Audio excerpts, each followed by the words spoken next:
Crafting methods and results. In this lecture, we're going to embark on a deep exploration of the methods and results sections. These are the twin pillars that separate genuine scholarship from mere intellectual speculation. Think of these sections as the crucible where your theoretical insights are tested against the unforgiving reality of empirical evidence. These sections might not have the narrative flair of your introduction or the theoretical sophistication of your literature review, but they are absolutely critical to the success of your manuscript. In fact, I would argue that they are the most scrutinized sections of your paper, particularly in the current era of heightened concern about research reproducibility and methodological rigor. Today's session is designed to be intensely practical.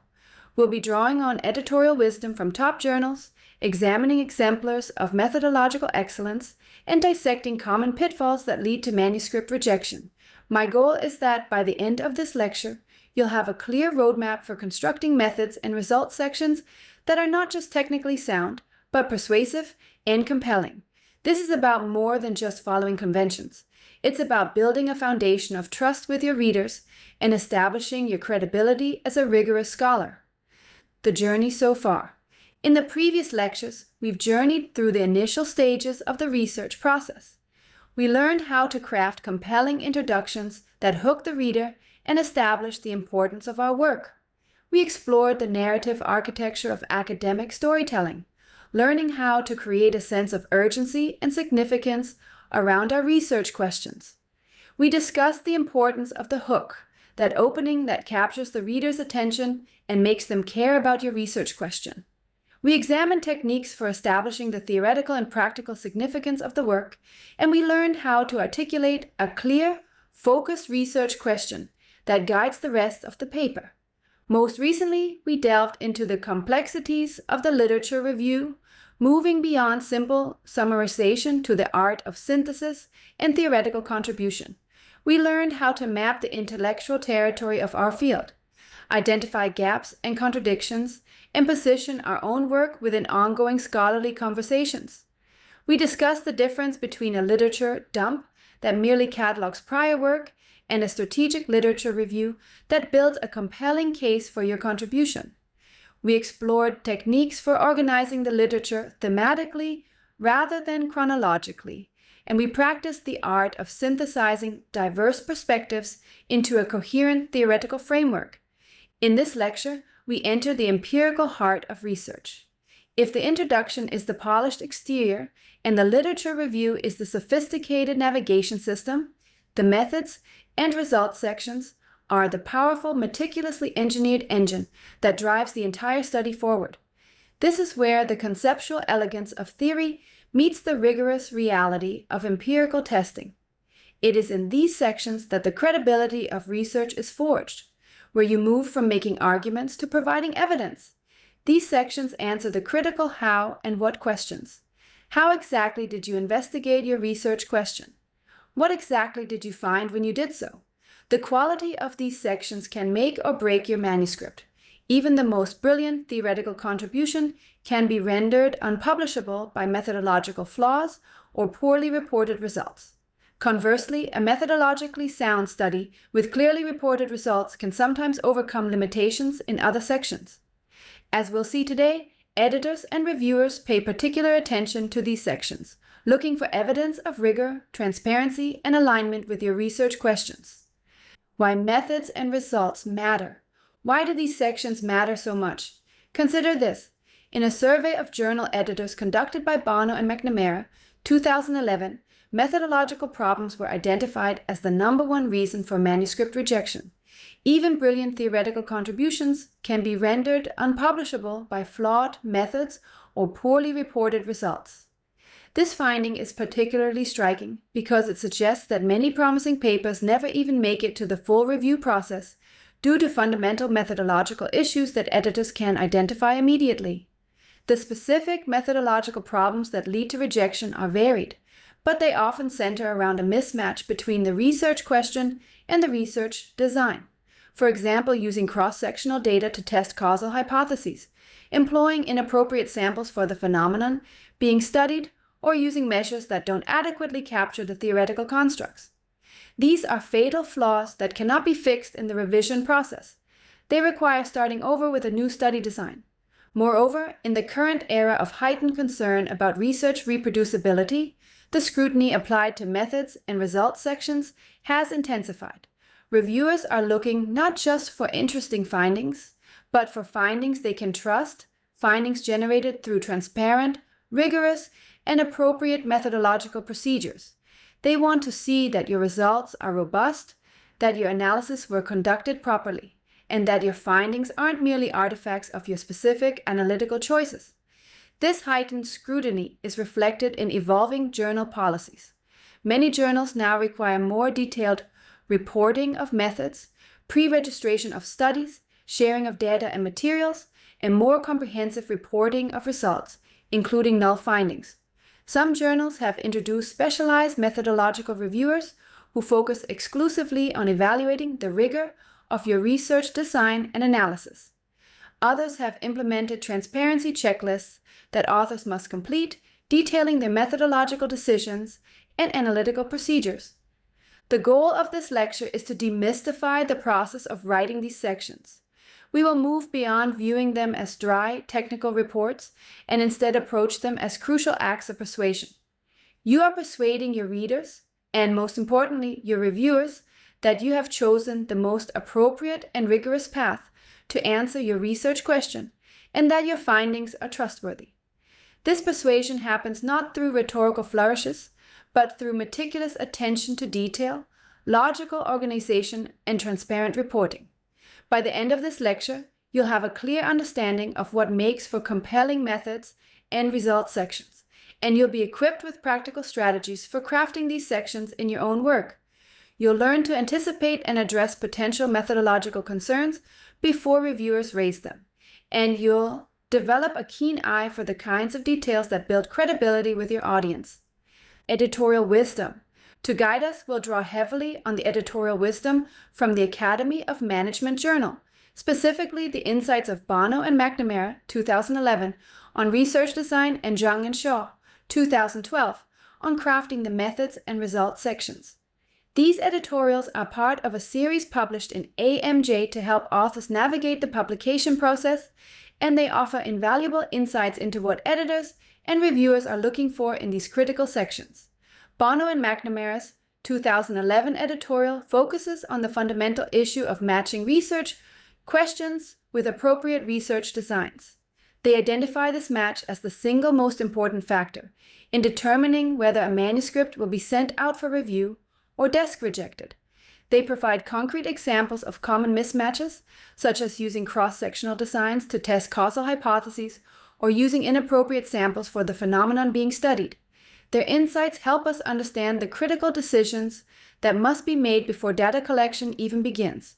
Zhang and Shaw's 2012 editorial offers more specific guidance on how to write these sections once your study is complete.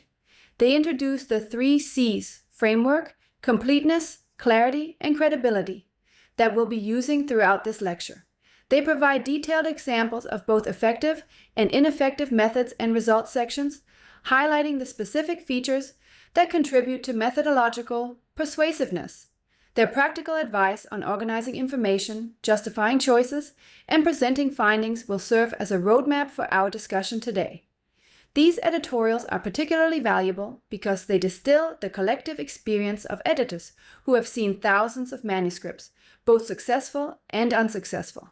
They know exactly where authors typically go wrong and what distinguishes a compelling methods and results section from one that raises red flags. They've seen the common pitfalls that even experienced researchers sometimes fall into, and they offer practical strategies for avoiding these traps.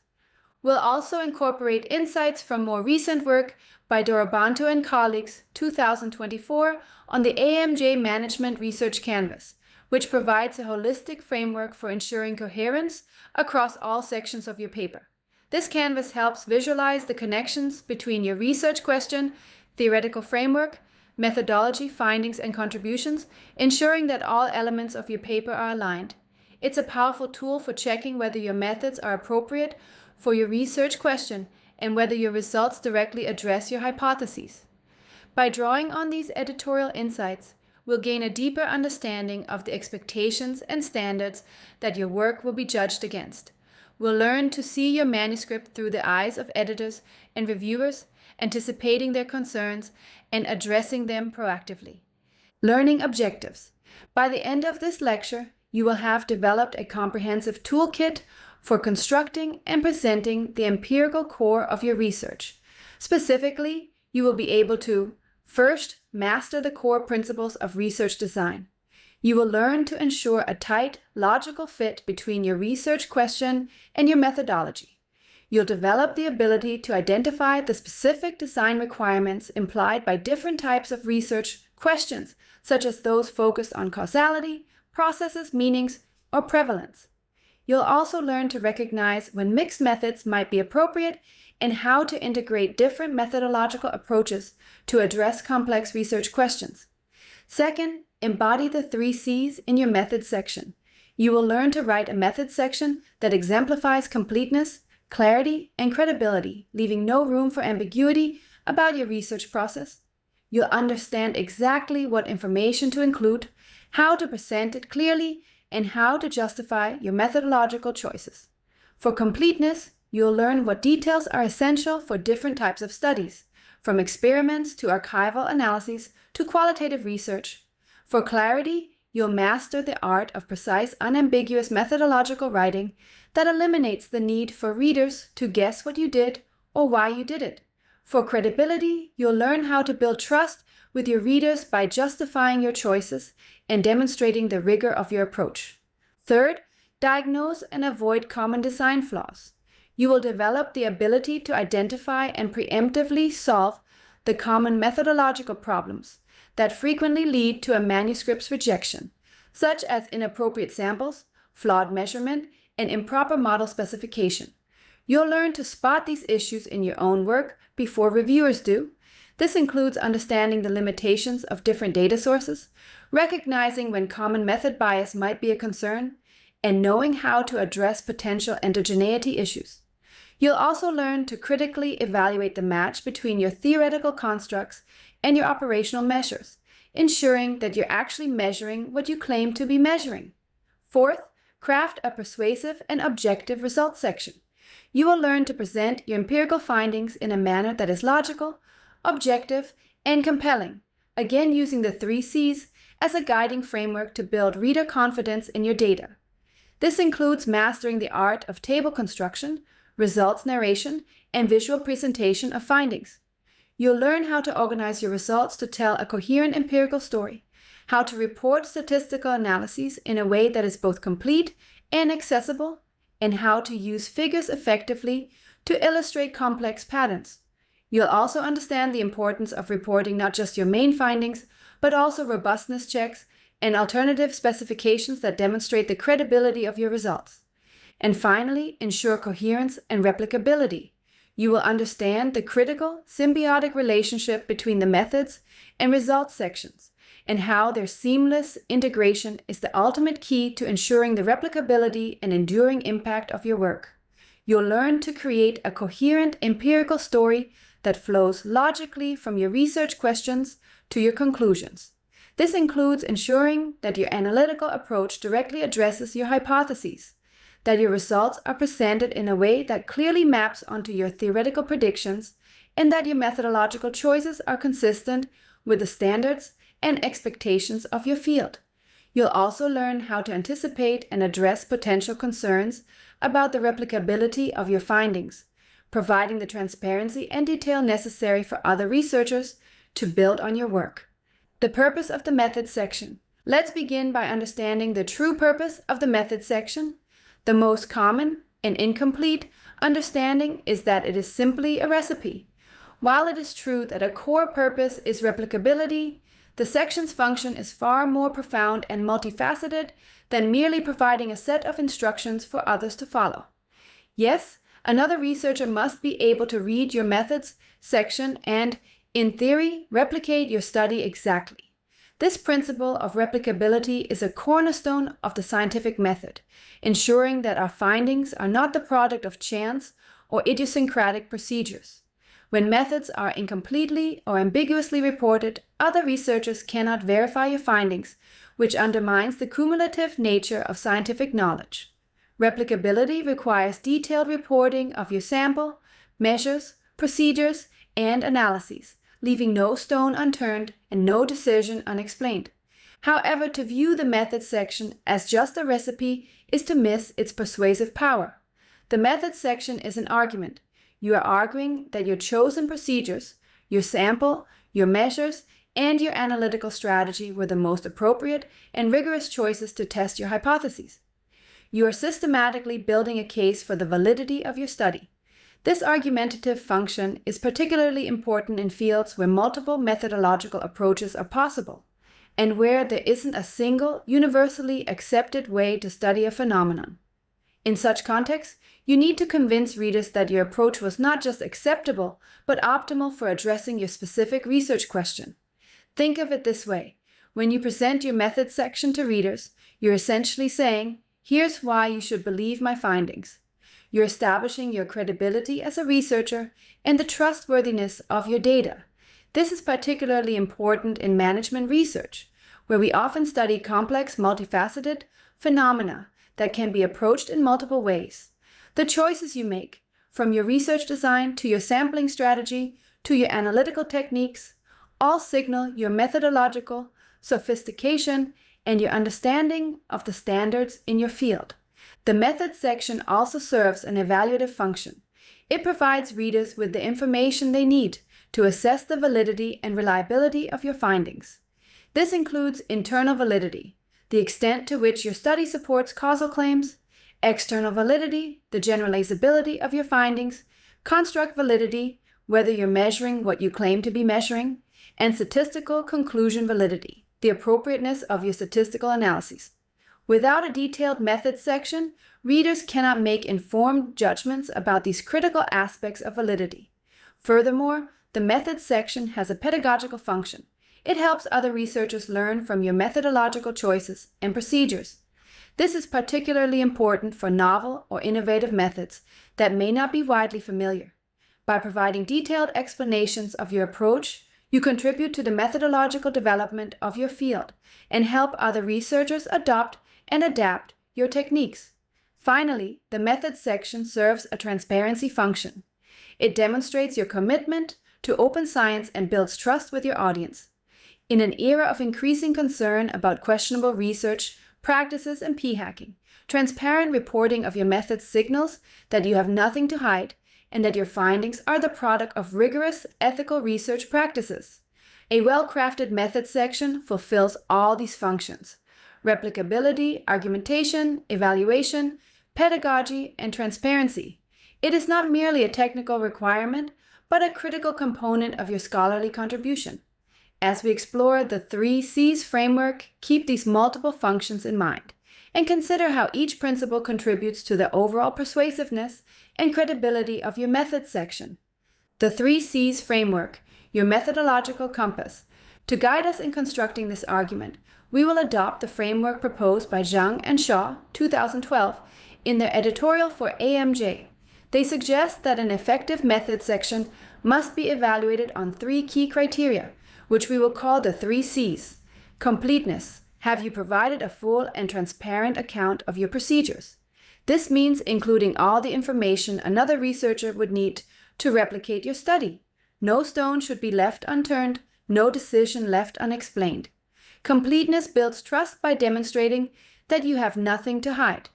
It involves detailed reporting of your sample, who participated and why, your measures, what exactly you measured and how, your procedures, what steps you took and in what order, and your analyses, what techniques you used and why.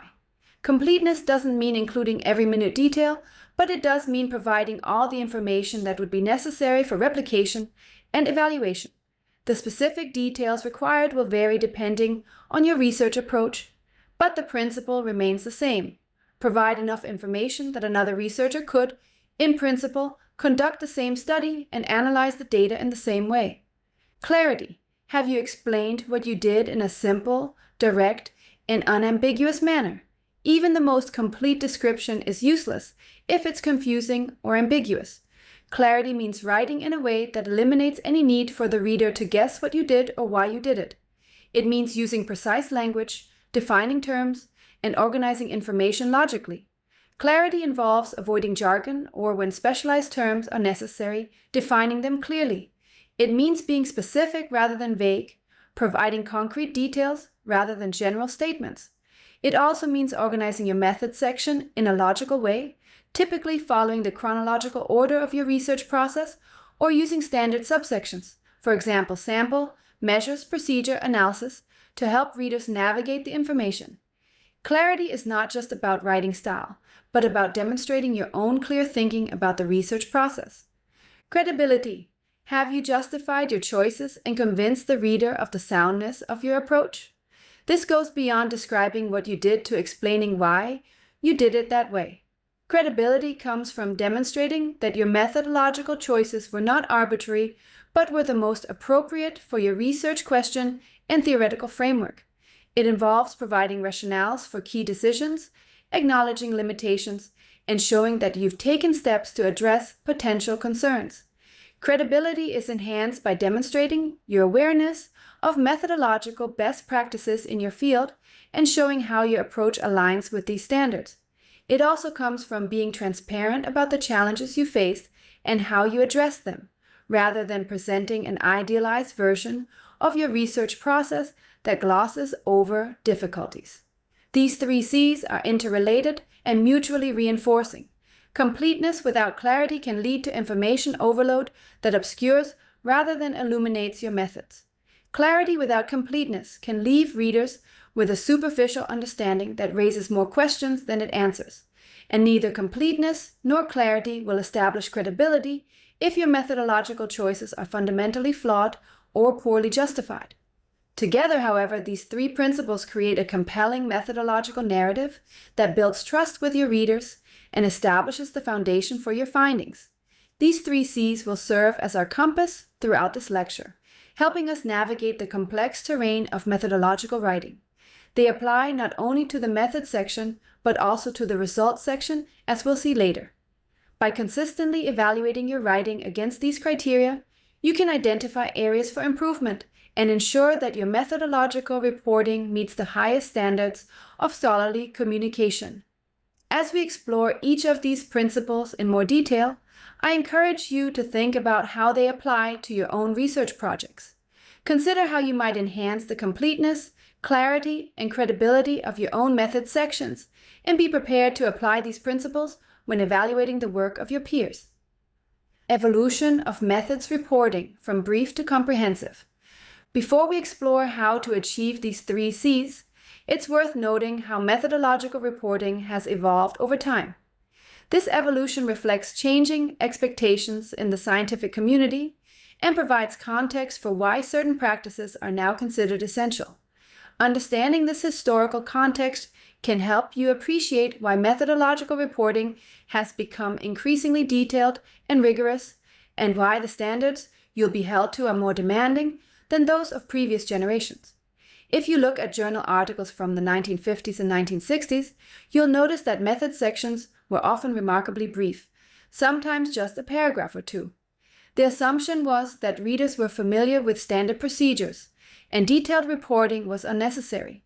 For example, a method section might simply state, "We surveyed 100 managers about their leadership styles and correlated their responses with departmental performance." This brevity reflected a different set of assumptions about the research process and the audience for scientific papers. There was an implicit trust that researchers were following standard procedures correctly, and there was less concern about the replicability of findings or the potential for methodological artifacts to influence results. Over time, however, methodological reporting has become increasingly detailed and comprehensive. This shift has been driven by several factors that have fundamentally changed how we think about scientific communication and the standards for methodological rigor. First, the replication crisis that has affected many scientific fields, where researchers have found that many published findings cannot be reproduced. This crisis has led to a heightened emphasis on methodological transparency and rigor. High-profile cases of failed Replications have undermined confidence in published findings and highlighted the importance of detailed methodological reporting. When methods are incompletely or ambiguously reported, replication becomes difficult or impossible, which undermines the cumulative nature of scientific knowledge. The replication crisis has led to calls for more transparent reporting of methods, including details that might previously have been considered unnecessary or assumed to be standard. Second, the rise of open science movements that advocate for greater transparency in all aspects of the research process, including pre-registration of studies, sharing of data and materials, and detailed reporting of methods. These movements have challenged traditional practices of selective reporting and have promoted new norms of transparency and openness. Open science advocates argue that all aspects of the research process should be transparent and accessible, from the initial design decisions to the final analyses.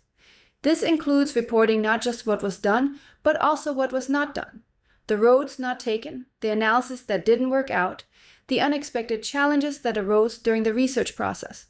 Third, the increasing methodological sophistication of research, which requires more detailed explanation. As our analytical techniques become more complex, the need for clear explanation increases. Modern research often involves advanced statistical methods, complex experimental designs, or sophisticated qualitative approaches that require detailed explanation to be understood and evaluated. What might have been a standard, widely understood procedure in the past may now be one of many possible approaches, each with its own assumptions, strengths, and limitations. This methodological diversity requires more detailed reporting to ensure that readers understand exactly what was done and why. Fourth, the growing interdisciplinarity of research, which means readers may not be familiar with methods from other fields. What might be standard practice in one discipline may be novel or unfamiliar in another. As research increasingly crosses disciplinary boundaries, method sections need to be more explicit and detailed to ensure that readers from different backgrounds can understand and evaluate the research. This includes defining field-specific terms, explaining disciplinary conventions, and providing context for methodological choices that might be taken for granted within a single discipline. These factors have collectively led to a fundamental shift in expectations for methodological reporting. Today's standards emphasize transparency, reproducibility, and justification. Method sections are expected to be comprehensive, providing all the information necessary for replication and evaluation. They are expected to be clear, eliminating ambiguity, and ensuring that readers understand exactly what was done. And they are expected to be credible, justifying methodological choices and demonstrating awareness of potential limitations. This evolution reflects a deeper change in how we think about scientific knowledge, from a model based on trust and implicit understanding to one based on transparency, verification, and critical evaluation. As doctoral students preparing to enter the scholarly conversation, you need to understand and embrace these contemporary standards, even if they are more demanding than those of the past. Field-specific expectations. Know your audience. Different disciplines also have different norms for methodological reporting. As doctoral students preparing to publish in top journals, you need to be aware of these field-specific expectations. What constitutes a complete, clear, and credible method section can vary significantly across fields, reflecting different research traditions, methodological approaches, and standards of evidence. Understanding these differences is crucial for tailoring your methodological reporting to the expectations of your specific research community. In experimental psychology, precise details about stimuli, timing, and participant instructions are expected. Researchers need to report exact wording of manipulations, randomization procedures, and attention checks. This level of detail reflects the field's emphasis on internal validity and the replicability of experimental procedures. Experimental psychologists are particularly concerned with eliminating confounds and ensuring that manipulations are implemented as intended. They also place a high value on standardized procedures that can be precisely replicated by other researchers. As a result, method sections in experimental psychology often include detailed protocols, exact timing information, and verbatim instructions to participants. In organizational behavior, careful justification of measures and sampling strategies is crucial. Researchers need to explain why certain scales were chosen, how common method bias was addressed, and why the sample is appropriate for the research question. This emphasis reflects the field's concern with construct validity and the generalizability of findings to organizational settings. Organizational behavior researchers often use self-report measures and field samples, which raise particular concerns about measurement validity and potential biases. As a result, methods sections in organizational behavior typically include detailed information about scale properties, sample characteristics, and steps taken to address potential methodological artifacts. In strategic management, detailed explanations of variable construction from archival data are essential. Researchers need to specify database sources, time periods, exclusion criteria, and how complex constructs were operationalized. This emphasis reflects the field's reliance on secondary data and the complexity of measuring firm-level constructs. Strategic management researchers often work with large datasets from multiple sources, requiring careful data cleaning and variable construction. They also frequently use proxy measures for theoretical constructs that cannot be directly observed. As a result, method sections in strategic management typically include detailed information about data sources, sample construction, and variable operationalization. In qualitative research, thorough descriptions of data collection, coding procedures, and analytical approaches are required. Researchers need to explain their philosophical stance, how they ensure trustworthiness, and how they move from raw data to theoretical insights. This emphasis reflects the interpretive nature of qualitative research and the importance of transparency in the analytical process.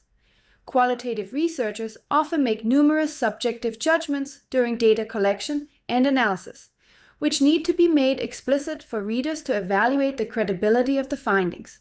As a result, method sections in qualitative research typically include detailed information about the researcher's role, the context of the study, the coding process, and the analytical procedures used to develop theoretical insights. These field-specific expectations are not arbitrary conventions, but reflect the particular methodological challenges and standards of evidence in each field. They are shaped by the types of research questions being asked, the available data sources, the analytical techniques commonly used, and the historical development of research practices within the discipline. The key is to understand the methodological expectations of your specific research community. Read recent articles in your target journals to get a sense of what level of detail is expected and what aspects of methodology are particularly emphasized. Pay attention to how leading scholars in your field report their methods and use these as models for your own writing. Be aware of methodological debates or controversies in your field, as these often highlight areas where particular care in reporting is expected. Remember that these expectations are not static, but evolve over time in response to methodological innovations, critiques, and changing standards of evidence. Stay current with methodological developments in your field, and be prepared to adapt your reporting practices as expectations change. Today's reviewers expect, and readers deserve, complete, clear, and credible accounts of your research process. The days of brief, vague method sections are long gone. By understanding and meeting the specific expectations of your research community, you demonstrate your methodological sophistication and your readiness to contribute to scholarly conversations in your field. Matching research question and design. Now let's turn to what Bono and McNamara 2011 identify as the single most common and fatal flaw in manuscripts submitted to top journals: a mismatch between the research question and the research design. This is a flaw that cannot be fixed in the revision process. If the design is wrong, the entire study is built on a foundation of sand, and no amount of sophisticated analysis or theoretical framing can salvage it. This is why understanding this principle is so critical. It must guide your research planning from the very beginning. This mismatch often occurs because researchers don't carefully consider what type of design is needed to answer their specific research question. Different questions require different designs, and the alignment between question and design is not just a matter of preference, but of logical necessity. The design must be capable of providing the type of evidence needed to answer the question being asked. Questions about causality require designs that can establish temporal precedents, control for alternative explanations, and demonstrate covariation between variables. These are the three conditions necessary for causal inference, and they cannot be met by all research designs. Experimental designs, with random assignment to conditions and manipulation of independent variables, are the gold standard for causal inference. Longitudinal designs with appropriate time lags can also support causal claims, though typically with more caveats. Cross-sectional designs, however, cannot establish temporal precedents or rule out many alternative explanations, making them inappropriate for causal questions. Questions about processes require designs that can capture the unfolding of events over time. These questions are about how things happen, not just whether they happen. They require data that can reveal sequences, transitions, and mechanisms. Longitudinal designs with multiple measurement points, process tracing case studies, or qualitative approaches that capture rich narratives are often appropriate for process questions. Cross-sectional designs, which provide a snapshot at a single point in time, cannot adequately capture dynamic processes. Questions about meanings and experiences require designs that can access subjective interpretations and rich contextual data. These questions are about how people understand and make sense of their world, not just about observable behaviors or outcomes. Qualitative approaches such as interviews, observations, or ethnography are often appropriate for these questions. Quantitative surveys can also address meaning-related questions, but typically require carefully designed measures that capture subjective experiences rather than just behaviors or outcomes. Questions about prevalence or distribution require designs that can generate representative data from appropriate populations. These questions are about how common or widespread a phenomenon is, or how it varies across different groups or contexts. Survey designs with probability sampling, archival analysis of comprehensive databases, or meta-analysis of existing studies are often appropriate for these questions. Convenience samples or case studies, while valuable for other purposes, cannot provide reliable estimates of prevalence or distribution. The key is to match your design to the specific demands of your research question. This seems obvious, but it's surprising how often researchers get this wrong. The mismatch often occurs because researchers start with a preferred method or an available dataset, and then try to formulate questions that can be answered with that approach rather than starting with the question and selecting the most appropriate design. It can also occur because researchers don't fully recognize the causal or process-related implications of their questions, leading them to select designs that cannot provide the necessary evidence. To avoid this mismatch, start by clearly articulating your research question and identifying what type of evidence would be necessary to answer it convincingly. Then select a design that can provide that type of evidence. If the most appropriate design is not feasible due to practical constraints, consider reformulating your question to one that can be answered with the designs available to you. It's better to answer a different question well than to answer your original question poorly. Remember that this match between question and design is not something that can be fixed during the revision process. It must be right from the beginning. So before you collect a single data point, make sure your design is capable of answering the question you're asking. The cross-sectional data trap. A primary example of this mismatch involves the use of cross-sectional data collected at a single point in time, to answer questions that implicitly or explicitly involve causality or change. As Bono and McNamara, 2011 state, many research questions in management, even if not framed as such, address issues of change. This is a particularly common problem because cross-sectional designs are relatively easy to implement and are often the default approach for many researchers. However, they are fundamentally limited in their ability to support causal inferences. For instance, if you hypothesize that a certain leadership style improves employee motivation, or that a new HR practice reduces turnover, the very verbs you use, improves, reduces, imply a change over time. Cross-sectional data cannot capture this temporal dimension. It provides a snapshot at a single point in time, which cannot reveal whether one variable preceded another or whether a change actually occurred. Consider this example. Transformational leadership increases employee creativity. This hypothesis implies a causal relationship. Leadership behavior causes a change in creativity. But if you collect data on both variables at the same time from the same source, you cannot establish several critical elements of causal inference. Temporal precedence. Did the leadership behavior actually come before the creative behavior? Without data collected at multiple time points, you cannot determine the temporal order of variables. It's possible that employees were already creative before experiencing transformational leadership, or that both variables emerged simultaneously due to some third factor. Direction of causality. Maybe creative employees elicit transformational leadership behaviors from their supervisors, rather than the other way around. This reverse causality is a plausible alternative explanation that cannot be ruled out with cross-sectional data. Supervisors might adapt their leadership style in response to employee characteristics, creating a bidirectional relationship that cross-sectional data cannot disentangle. Alternative explanations, perhaps a third variable, like organizational culture, influences both leadership style and creativity. This common cause could create a spurious correlation between leadership and creativity, even if there is no direct causal relationship between them.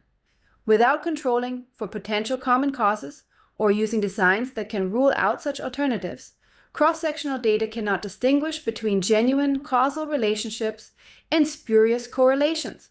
The limitations of cross-sectional data for causal inference are not just theoretical concerns, but have practical implications for the validity and impact of your research.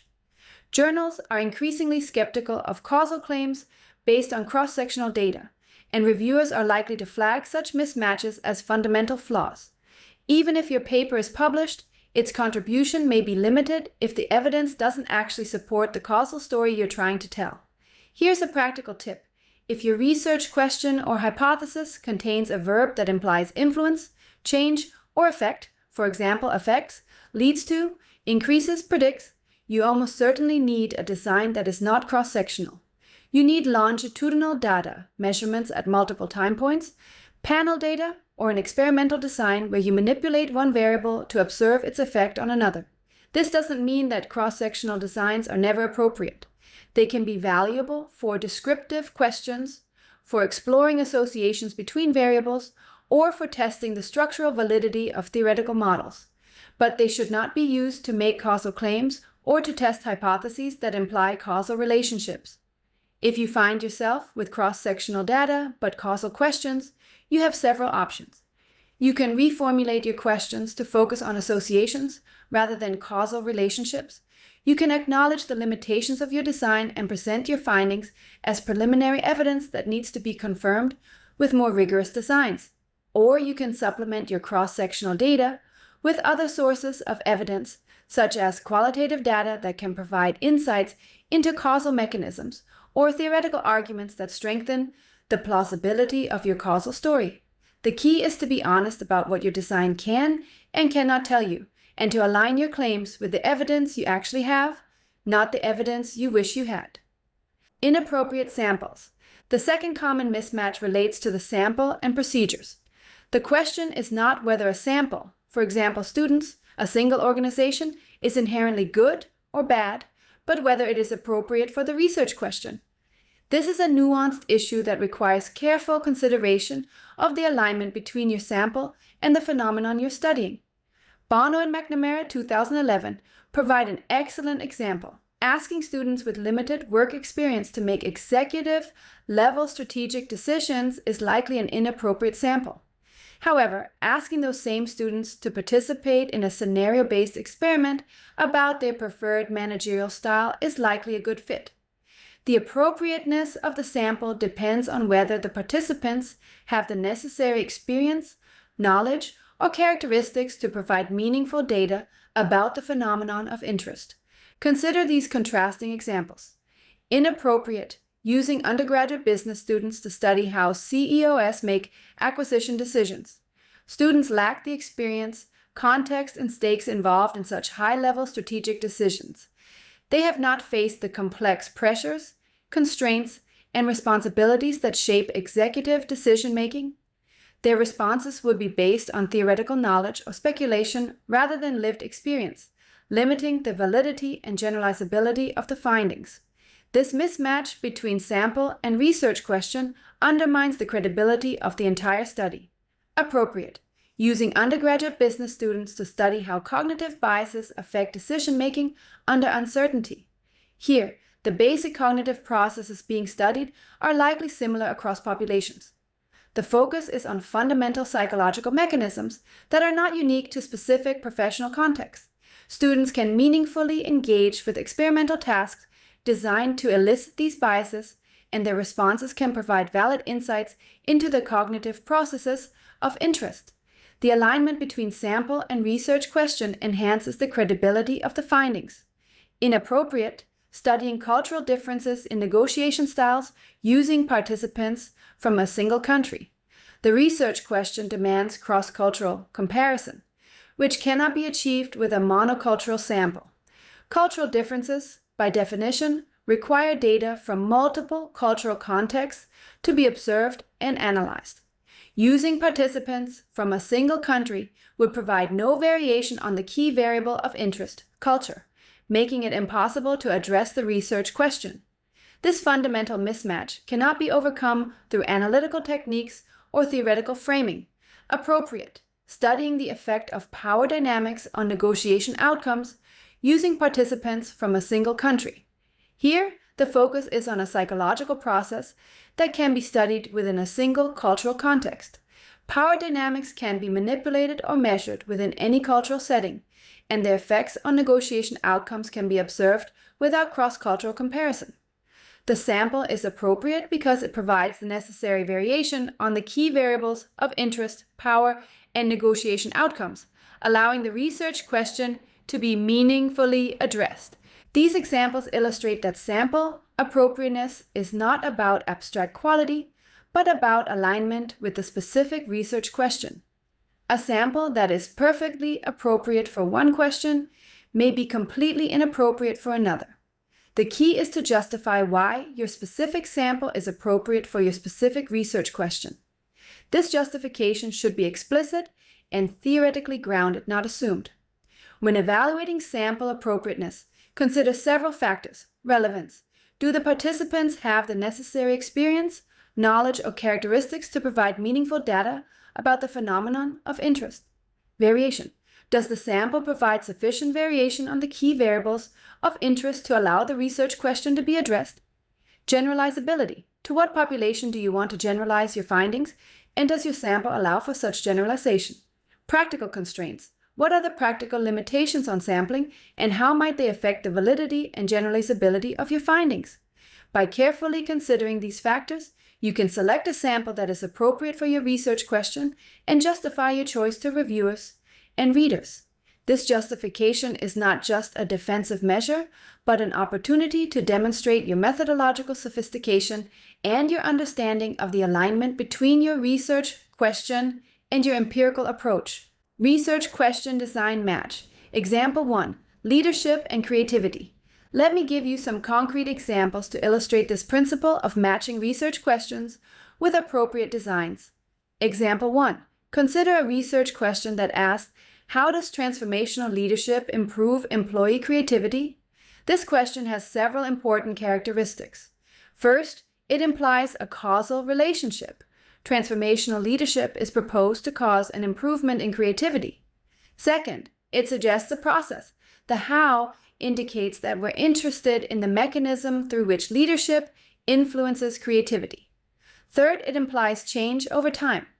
Improve suggests that creativity increases following exposure to transformational leadership.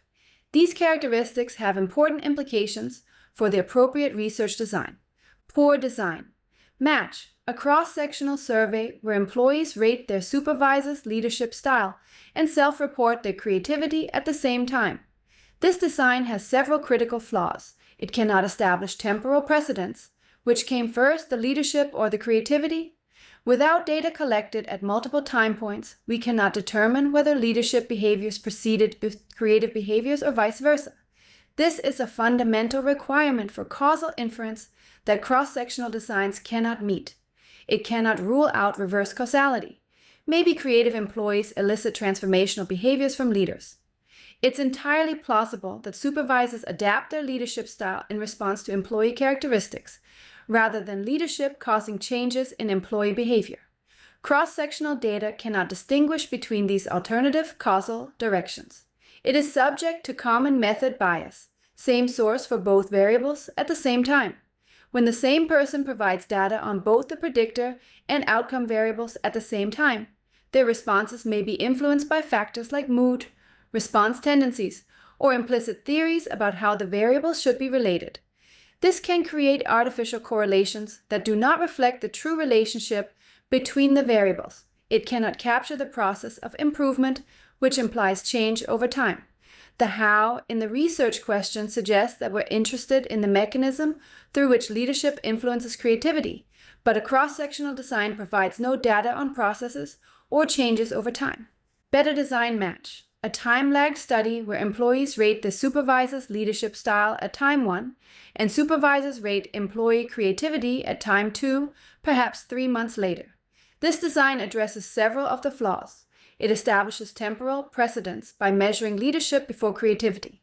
This allows us to determine that leadership behaviors preceded creative behaviors, which is a necessary though not sufficient condition for causal inference. It reduces common method bias by using different sources for the predictor and outcome. By having employees rate leadership and supervisors rate creativity, we reduce the risk of artificial correlations due to same-source bias. It allows for a stronger causal inference by introducing a time lag that gives the leadership behaviors time to influence creativity. The 3-month lag provides a reasonable time frame for leadership behaviors to affect employee attitudes, motivations, and ultimately creative behaviors. It can capture change if baseline creativity is also measured at time 1.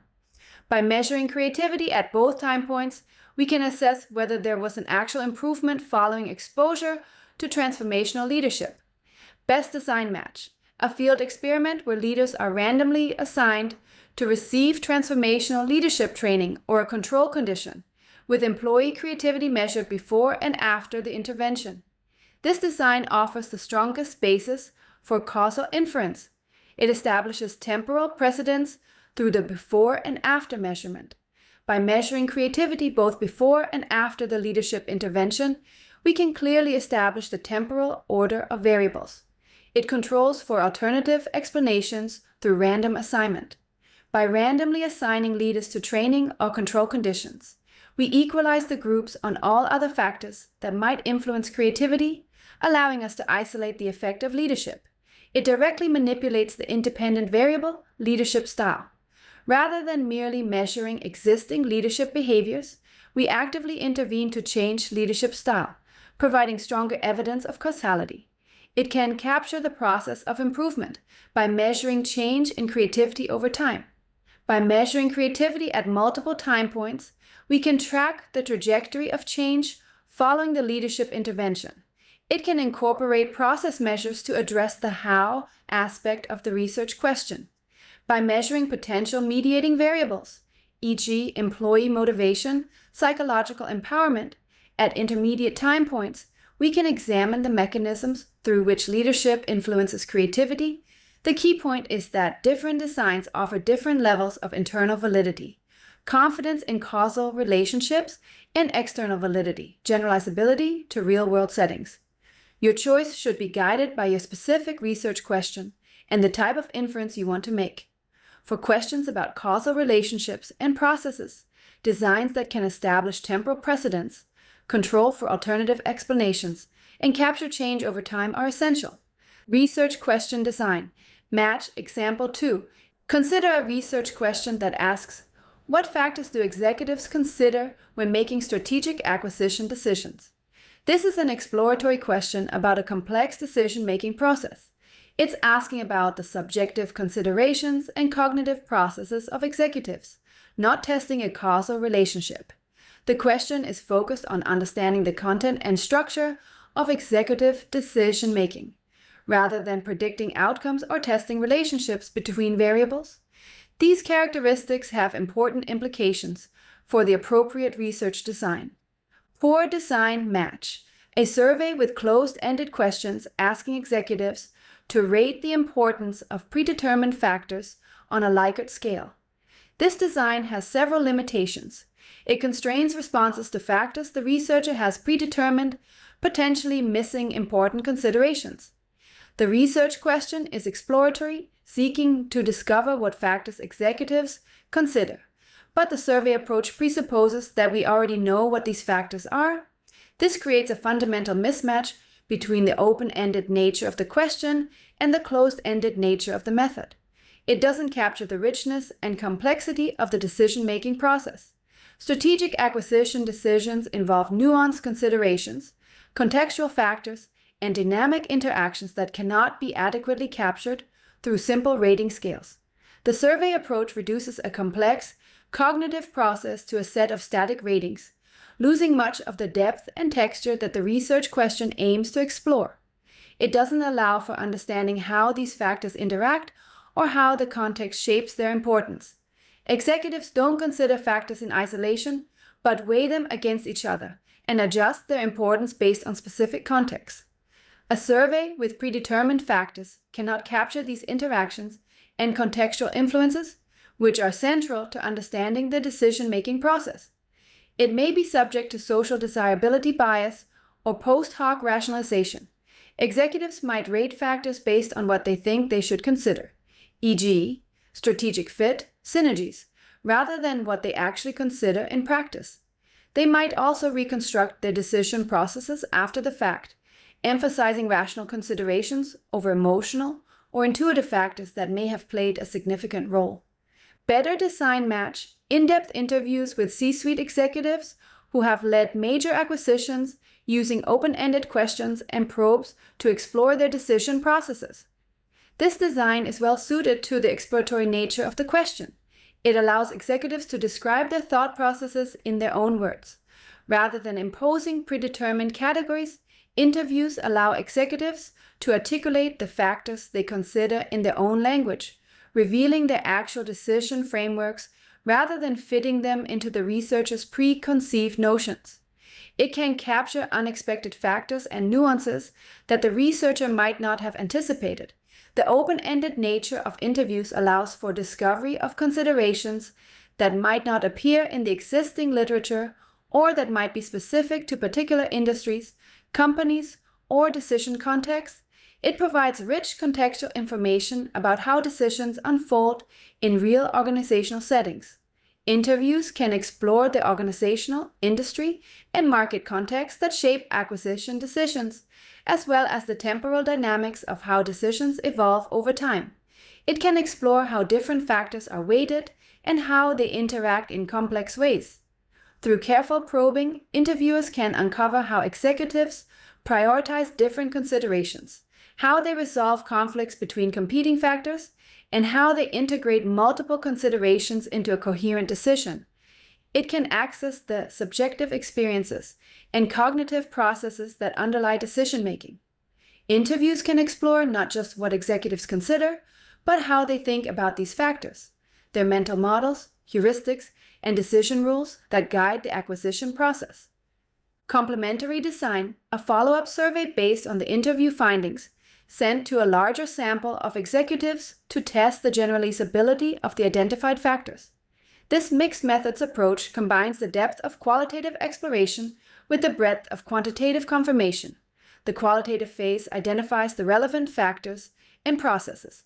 Interviews provide the rich, exploratory data needed to understand the complex decision processes, generating insights that are grounded in executives' actual experiences rather than researchers' assumptions. The quantitative phase tests whether these findings hold across a larger, more diverse sample. A survey based on the interview findings can assess whether the identified factors are widely considered across different industries, company sizes, or executive backgrounds, enhancing the generalizability of the findings. The survey can be designed to capture not just the importance of factors, but also their interactions and contextual influences. Based on the qualitative insights, the survey can include questions about how factors are weighted differently in different contexts. how they interact with each other, and how they are integrated into the overall decision process. The mixed methods approach addresses both the what and the how much aspects of the research question. Interviews reveal what factors executives consider, while surveys can assess how commonly these factors are considered and how important they are rated across a broader population. This example illustrates that exploratory questions about what and how often benefit from qualitative approaches that can access subjective experiences and complex processes. The appropriate design depends on the nature of your research question and the state of existing knowledge in the field. When little is known about a phenomenon, as might be the case with executive decision-making in specific contexts, qualitative approaches that allow for discovery and exploration are often most appropriate. These can then be complemented by quantitative approaches that test the generalizability of the findings. Achieving completeness in your methods. Now that we understand the importance of matching research questions with appropriate designs, let's explore how to achieve the first of our 3 C's, completeness. Completeness means providing a detailed and transparent description of exactly how your study was conducted. You must leave no stone unturned. The reader should feel as if they were looking over your shoulder during the entire process. This level of detail is not about padding your methods section or showing off the complexity of your approach. It's about providing all the information necessary for readers to evaluate your study and for other researchers to potentially replicate it. Why is completeness so important? There are several reasons. Replicability. Complete reporting allows other researchers to replicate your study, which is fundamental to scientific progress. Replication is how scientific knowledge is verified and built upon. If your methods are incompletely reported, other researchers cannot test whether your findings are robust and generalizable, which undermines the cumulative nature of science. Evaluation. It gives readers the information they need to evaluate the validity and reliability of your findings. Without complete information about your methods, readers cannot assess whether your conclusions are justified by your data and analyses. They cannot identify potential limitations or alternative explanations that might affect the interpretation of your results. Transparency. It demonstrates your commitment to open science and builds trust with your audience. In an era of increasing concern about questionable research practices and p-hacking, transparent reporting signals that you have nothing to hide and that your findings are the product of rigorous ethical research practices. Learning. It helps other researchers learn from your methodological choices and procedures. By providing detailed explanations of your approach, you contribute to the methodological development of your field and help other researchers adopt and adapt your techniques. Completeness doesn't mean including every minute detail, but it does mean providing all the information that would be necessary for replication and evaluation. The specific details required will vary depending on your research approach, but there are some general principles that apply across methods. In the following slides, we'll explore what completeness looks like for different types of research, from primary data collection to archival analyses. Remember, the goal is not just to describe what you did, but to provide enough detail that another researcher could, in principle, do exactly the same thing. This level of transparency is what builds trust with your readers and establishes the foundation for your findings to be accepted and built upon by the scientific community. Completeness for primary data collection. When you collect your own data, your description should be exhaustive. Consider the example from Balmer and colleagues cited by Zhang and Shaw, who provided details on recruitment. How were participants contacted and encouraged to participate? This includes information about the initial pool of potential participants, who was eligible for your study, how were they identified, what was the sampling frame, how they were identified and contacted. Did you use email, phone calls, in-person recruitment? Who made the contact, researchers, HR department, third-party service? What incentives or encouragements were offered? Did participants receive compensation, course credit, or other benefits? How much and in what form? Any screening criteria that were applied? Did you exclude certain types of participants? Why? Response rates and potential non-response bias. What percentage of those contacts actually participated? Did you analyze whether non-respondents differed from respondents in any systematic way. This information is crucial for evaluating the representativeness of your sample and the potential for selection bias. It also helps readers understand the context in which data were collected, which can affect the interpretation of your findings. Setting, where and how were the data collected. This includes information about the physical or virtual environment. Was data collected in a laboratory, workplace, online platform? What were the conditions like? The timing and duration of data collection. When did data collection occur? Over what period? How long did each session take? Any contextual factors that might influence responses? Were there organizational events, economic conditions, or other factors that might have affected participants' responses? Whether data were collected individually or in groups. Did participants complete surveys or tasks alone or in the presence of others? How might this have influenced their responses? This information helps readers understand the conditions under which data were collected, which can affect the validity and generalizability of your findings. It also provides context for interpreting your results in light of specific temporal or environmental factors. Procedure. What steps were taken to ensure data quality? This includes information about the sequence of activities or measures. What did participants do? In what order? How were materials presented? Any manipulations or interventions? What was manipulated and how? What were the control conditions? Steps taken to reduce bias or demand characteristics. How did you minimize social desirability, experimenter effects, or other potential biases? Quality control procedures. How did you check for careless responding, attention, or comprehension? This information is essential for evaluating the internal validity of your study and the quality of your data. It also allows readers to understand the participant experience, which can affect how they interpret your findings. Data sources. Who provided the data for which variables? This includes information about whether data came from self-reports, other reports, or objective sources. Who reported each variable? How were these reports collected? If multiple sources were used, how they were matched or linked. How did you ensure that data from different sources were correctly matched to the same participant or unit? Any potential biases associated with particular sources? How might the source of data have influenced the responses or measurements? This information is crucial for evaluating the validity of your measures and the potential for common method bias. It also helps readers understand the strengths and limitations of your data sources. Completeness for archival data.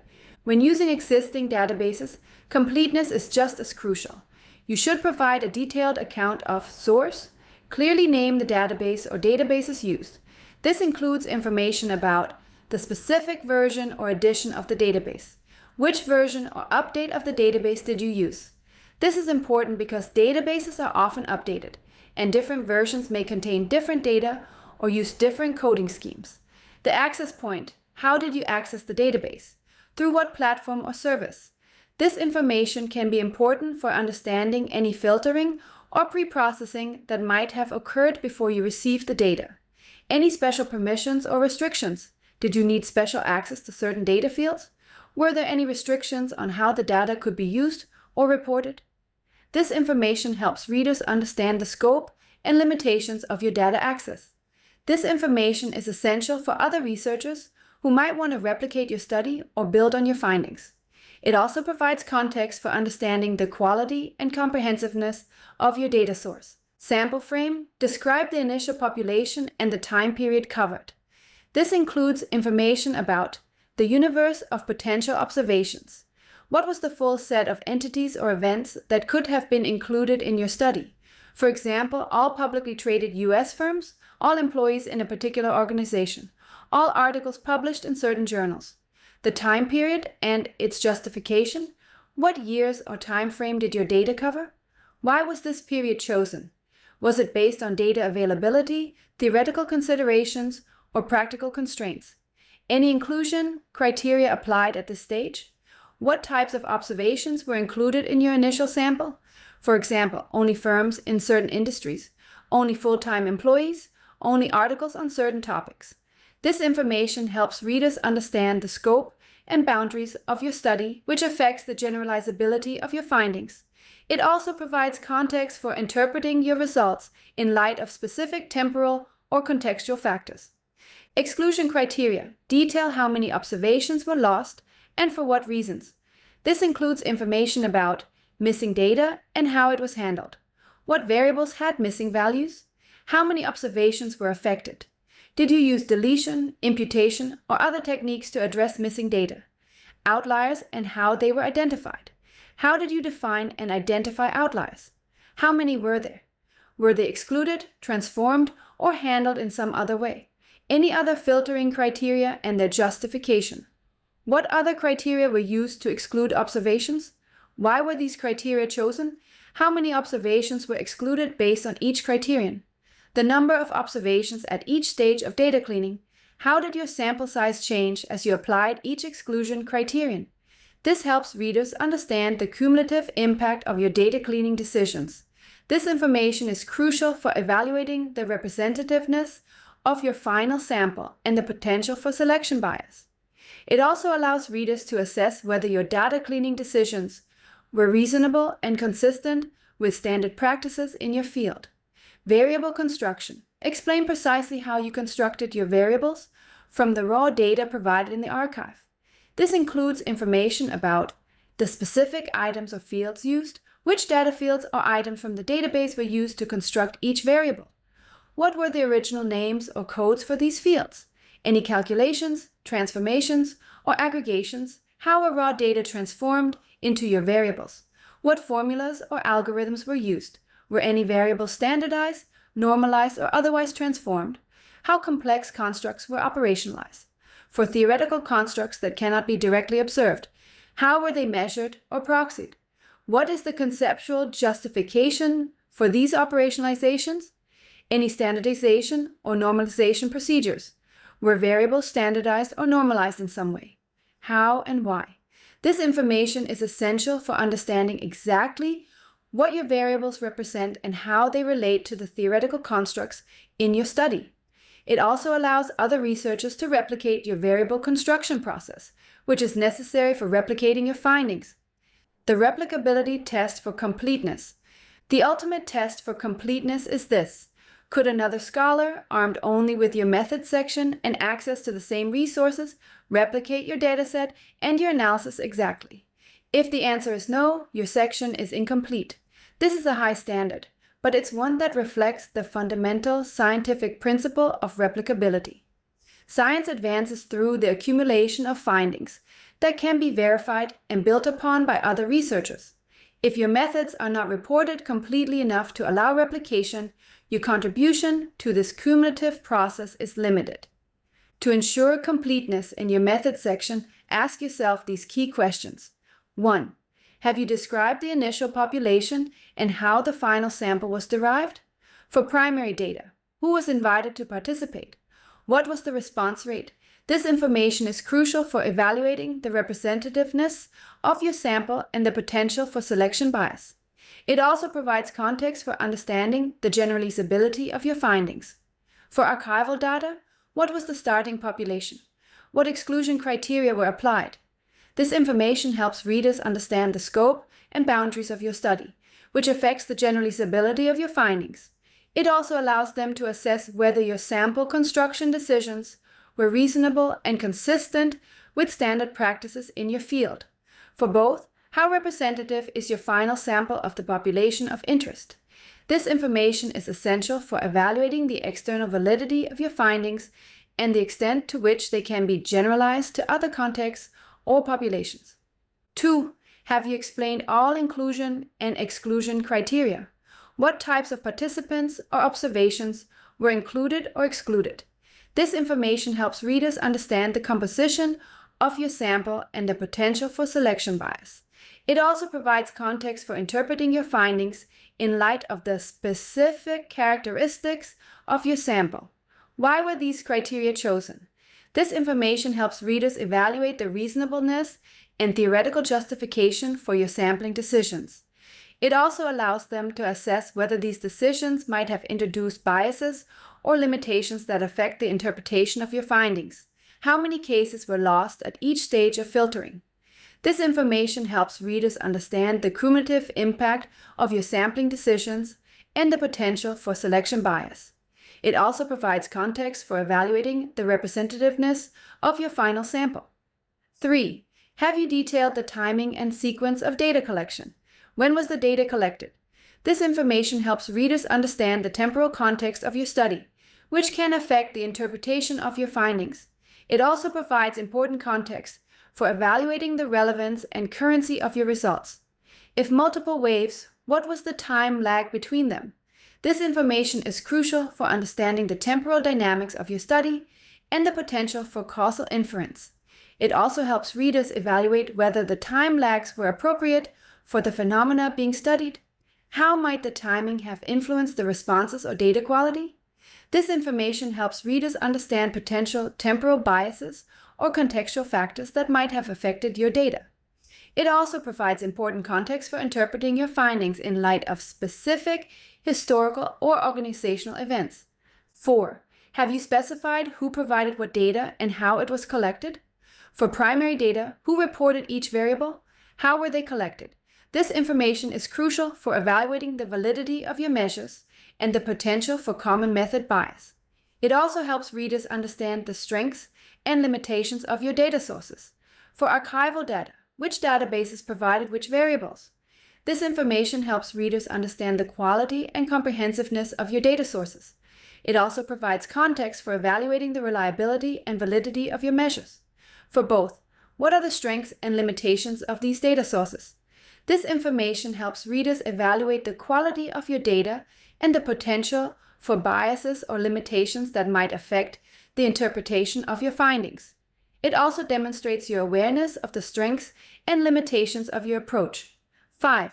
Have you explained how variables were constructed from raw data? For scales, which items were included? How were scores calculated? This information is essential for understanding exactly what your variables represent and how they relate to the theoretical constructs in your study. It also allows other researchers to replicate your measurement approach. For archival data, how were raw data transformed into variables? This information helps readers understand the operationalization of your constructs and the potential for measurement error or bias. It also allows other researchers to replicate your variable construction process. For both, what is the theoretical justification for these operationalizations?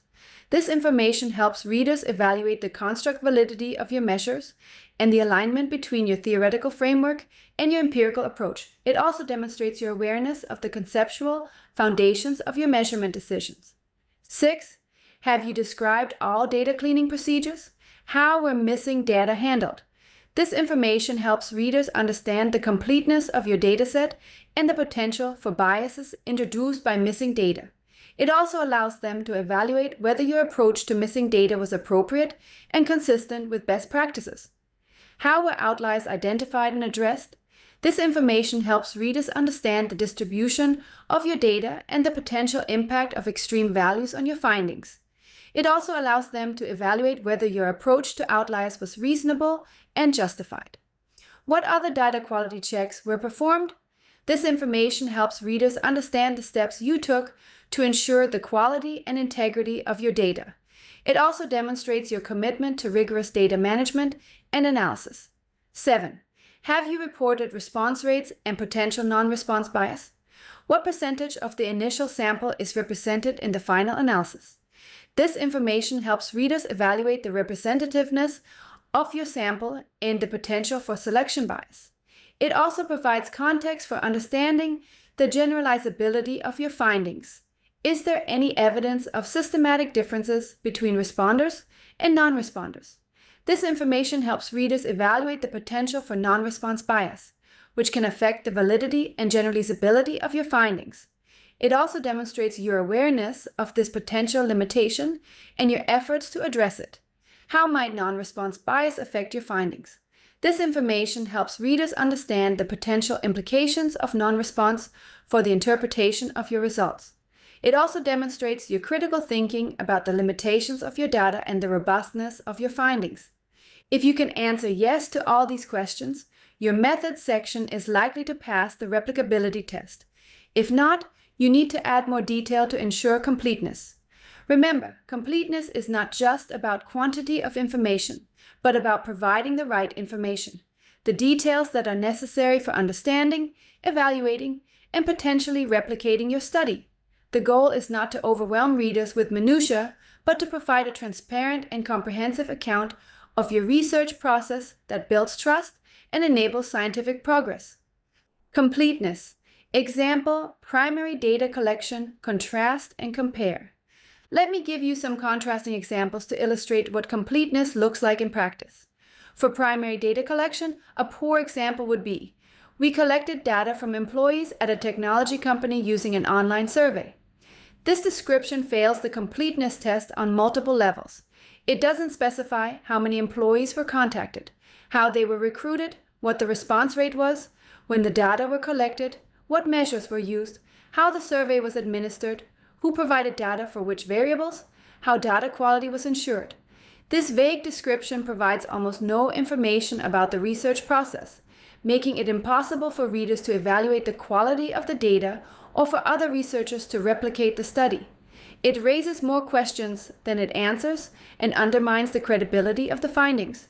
A strong example would be, we collected data from employees at TechCorp, a mid-sized technology company with 1,200 employees across 5 locations in the western United States.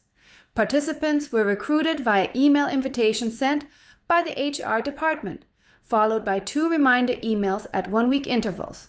The invitation explained the purpose of the study, assured confidentiality, and offered a $15 Amazon gift card as an incentive. The online survey was administered through Qualtrics and took approximately 20 minutes to complete. To reduce common method bias, we collected data at 2 time points separated by a 4-week interval. At time 1, January 2023, employees provided ratings of their supervisor's leadership style using the MLQ-5X based on Avolio 1995, and their own psychological empowerment using Spritzer's 1995 scale. At time 2, February 2023, supervisors rated each employee's innovative behavior using Scott and Bruce's 1994 scale. Of the 850 employees invited, 612 completed the Time 1 survey, 72% response rate, and 578 of their supervisors completed the Time 1 Survey 2 survey, resulting in 578 complete dyads for our final analysis. We conducted an analysis of non-respondents based on demographic data provided by HR and found no significant differences between respondents and non-respondents in terms of age, gender, tenure, or job level, all p greater than 0.05, suggesting that non-response bias is not a major concern.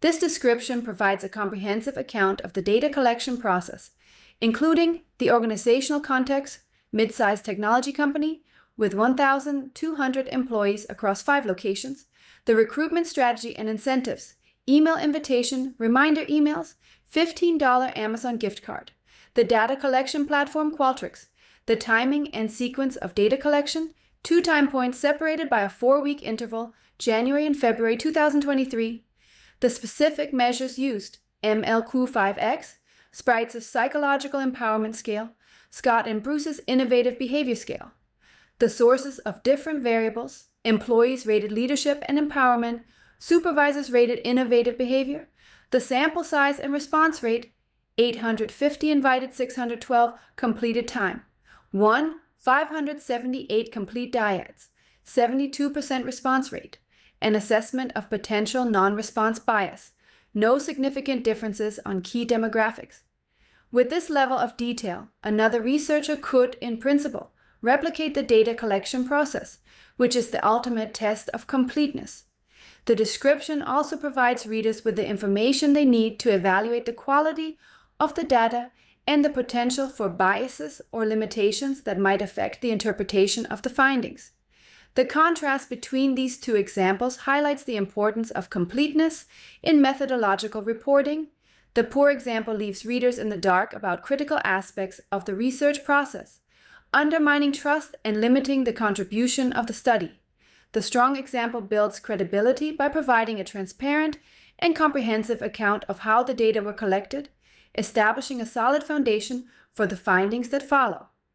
Completeness, example, archival data, detail matters. For archival data, a poor example would be, we used computed data to examine the relationship between CEO compensation and firm performance. This description is woefully incomplete. It doesn't specify the time period, the sample of firms, any exclusion criteria, how variables were constructed, how the data were processed, how missing data were handled, how outliers were addressed.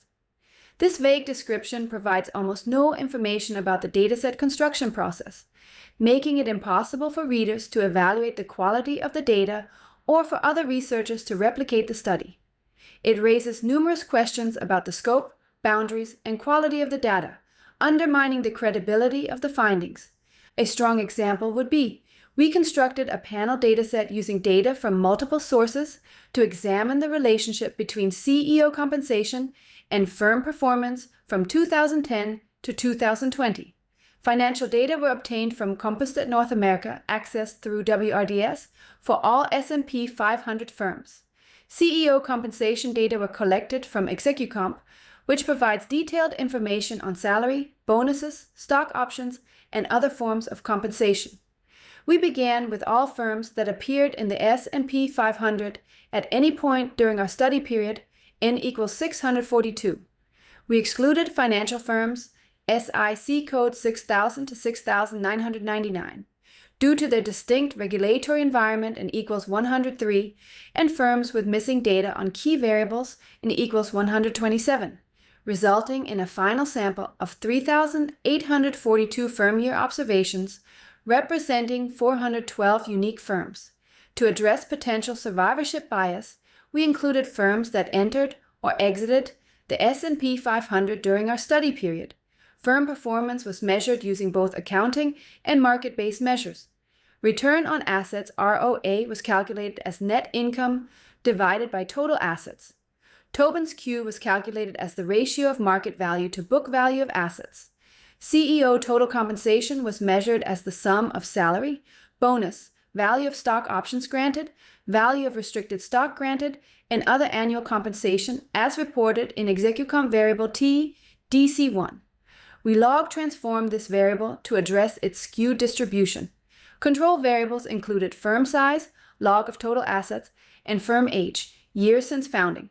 Missing values for R&D expenditures were replaced with zeros, following standard practice in the literature, E.G.H., Barker, and Mueller, 2002.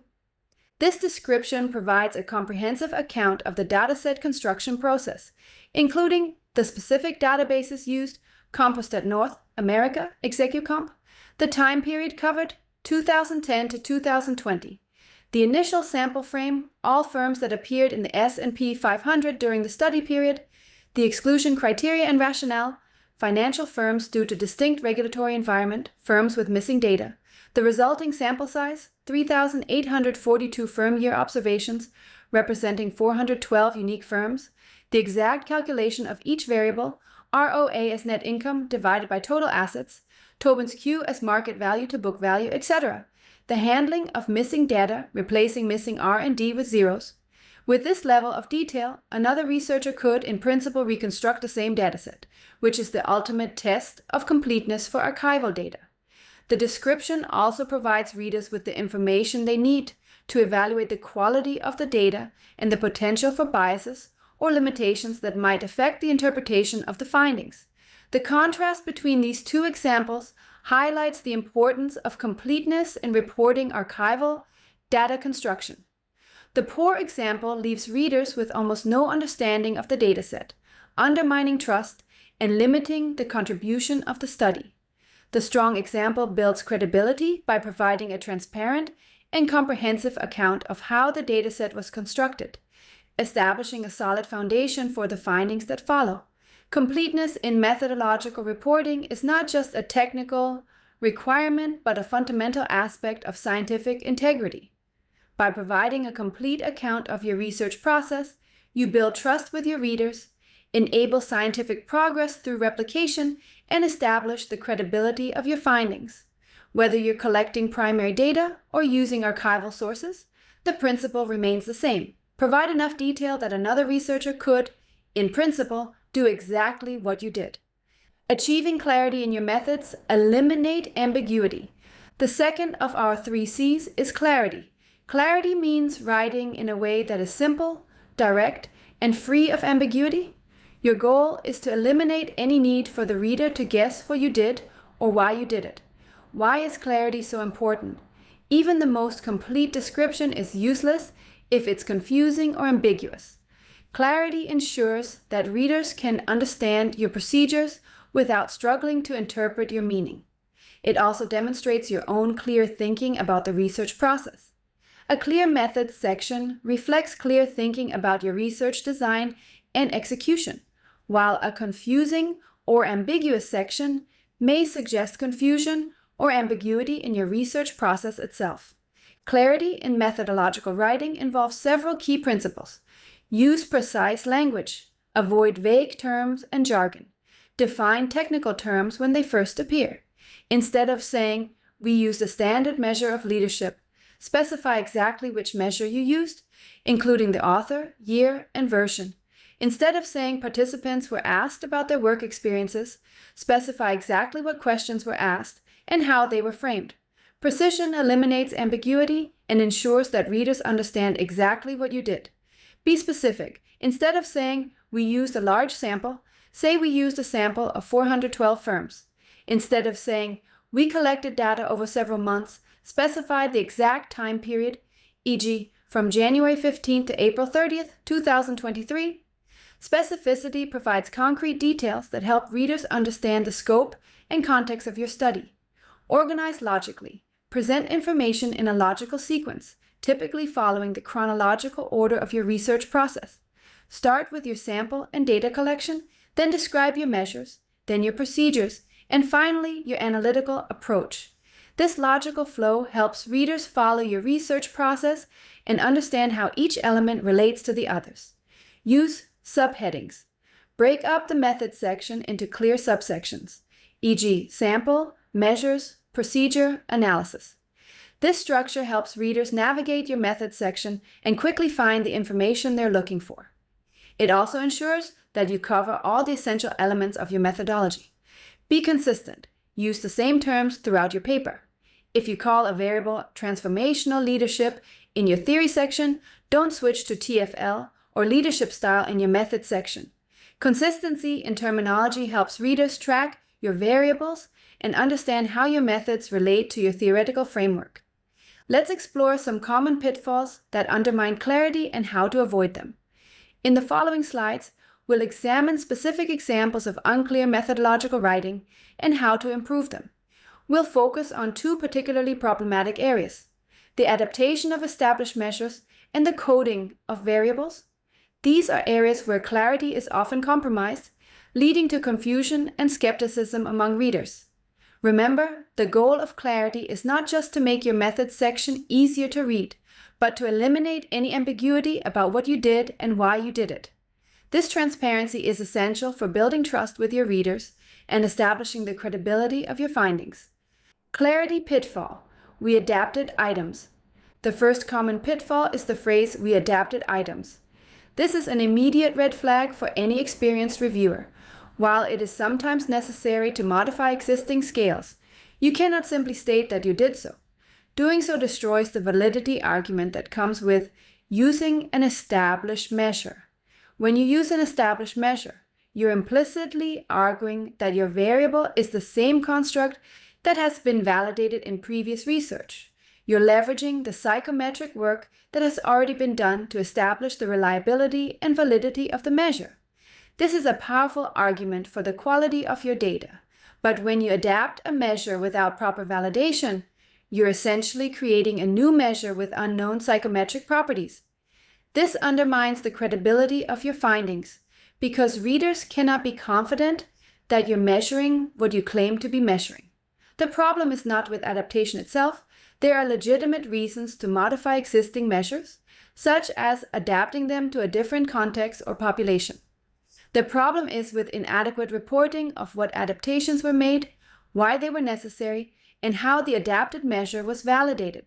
Without this information, readers cannot evaluate the quality of your measure or the validity of your findings.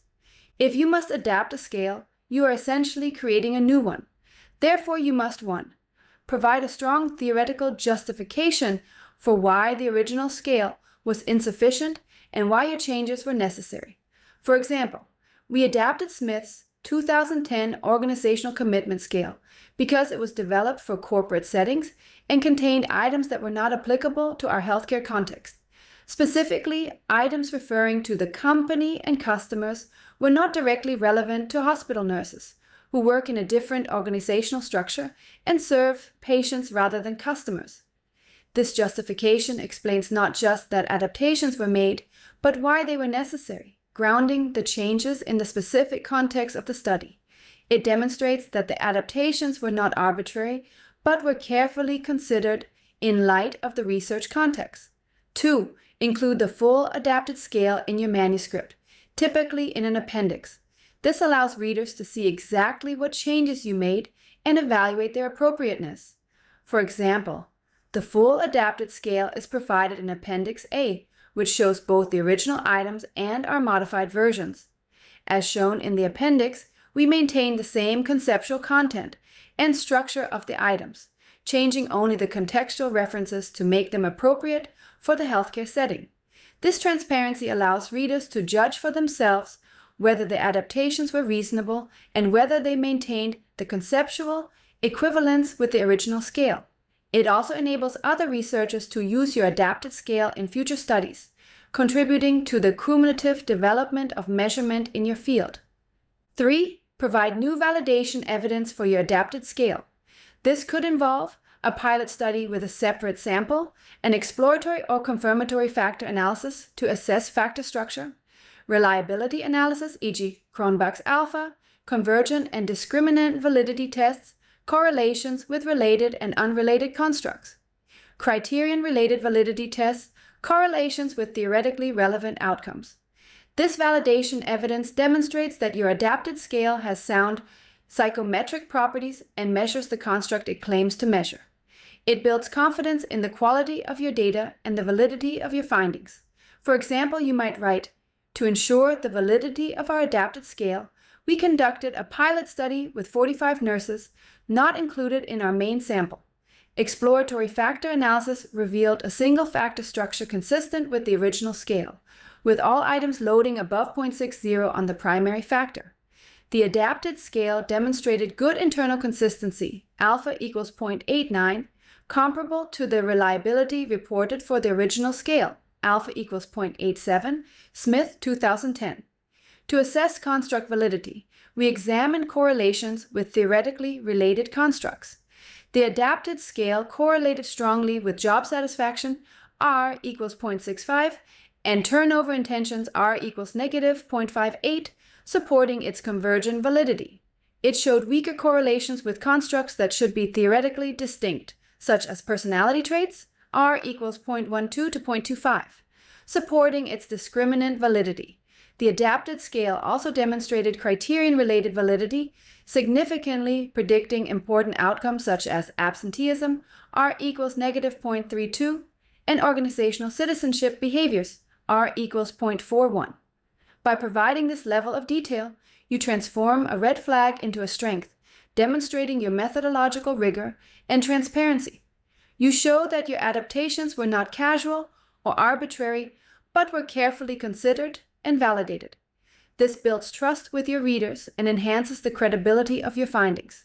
Remember, the goal is not to avoid adaptations altogether. Sometimes they are necessary and appropriate, but to report them with the clarity and detail that allows readers to evaluate their quality and appropriateness.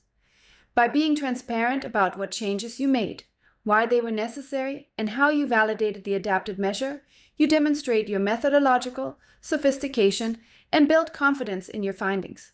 Clarity pitfall, unjustified variable coding. The second common pitfall is unjustified variable coding. This is especially common in studies using archival data, experimental designs, or content analysis. You cannot simply state that you coded a variable in a certain way. You must explain the decision rule. For example, a vague statement like, "We coded firms as high-performing if they had strong financial results," leaves readers wondering what constitutes strong results. Which financial metrics were used? what thresholds were applied. Without this information, readers cannot understand what your variable actually represents or evaluate the appropriateness of your coding decisions. This ambiguity undermines the credibility of your findings because readers cannot be confident that your variables accurately capture the constructs they claim to measure. The solution is to clearly articulate the rationale and procedure for all coding decisions. Zhang and Shaw praise Ferrier 2001 for his clear description of how a research team coded news headlines to measure competitive attacks, detailing the decision rules for each dimension. This level of transparency allows readers to understand exactly what the variables represent and evaluate the validity of the coding approach. A clear description of coding would include 1. The conceptual basis for the coding scheme. What theoretical construct are you trying to capture? How does your coding approach align with the conceptual definition of this construct? For example, following Porter's 1980 framework of competitive strategy, we coded competitive actions into 5 categories: pricing actions, marketing actions, product actions, capacity actions, and signaling actions. This categorization captures the major dimensions of competitive behavior identified in the strategic management literature. This conceptual grounding demonstrates that your coding scheme is not arbitrary, but is rooted in established theoretical frameworks. It helps readers understand what your variables represent in theoretical terms and evaluate the construct validity of your measures. 2. The specific criteria used to assign codes. What decision rules were applied? What thresholds or benchmarks were used? For example, we coded firms as high-performing if they were in the top quartile of their industry for both return on assets, ROA, and sales growth over the 3-year period preceding our study. Industry classifications were based on 2-digit SIC codes. This dual criterion ensures that we capture both profitability and growth dimensions of performance, following the approach of Henderson and Mitchell, 2017. These specific criteria eliminate ambiguity about how codes were assigned. They provide a clear, objective basis for the coding decisions, allowing readers to understand exactly what your variables represent and evaluate the appropriateness of your approach. 3. Examples of how the coding was applied. What would qualify as a yes or a no? What are some illustrative cases that demonstrate your coding rules in action? For example, to illustrate our coding approach, consider the following examples. A news headline stating Company X slashes prices by 15% would be coded as a pricing action. A headline stating Company Y launches new advertising campaign would be coded as a marketing action. These examples make your coding rules concrete and help readers understand how they were applied in practice. They provide a clearer picture of what your variables represent and how they relate to the raw data. 4. The reliability of the coding. How consistent were different coders in applying these rules? What measures were taken to ensure reliability?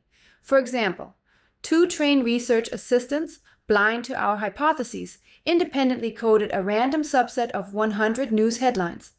Intercoder reliability was high. Cohen's kappa equals 0.87, indicating strong agreement in the application of our coding rules.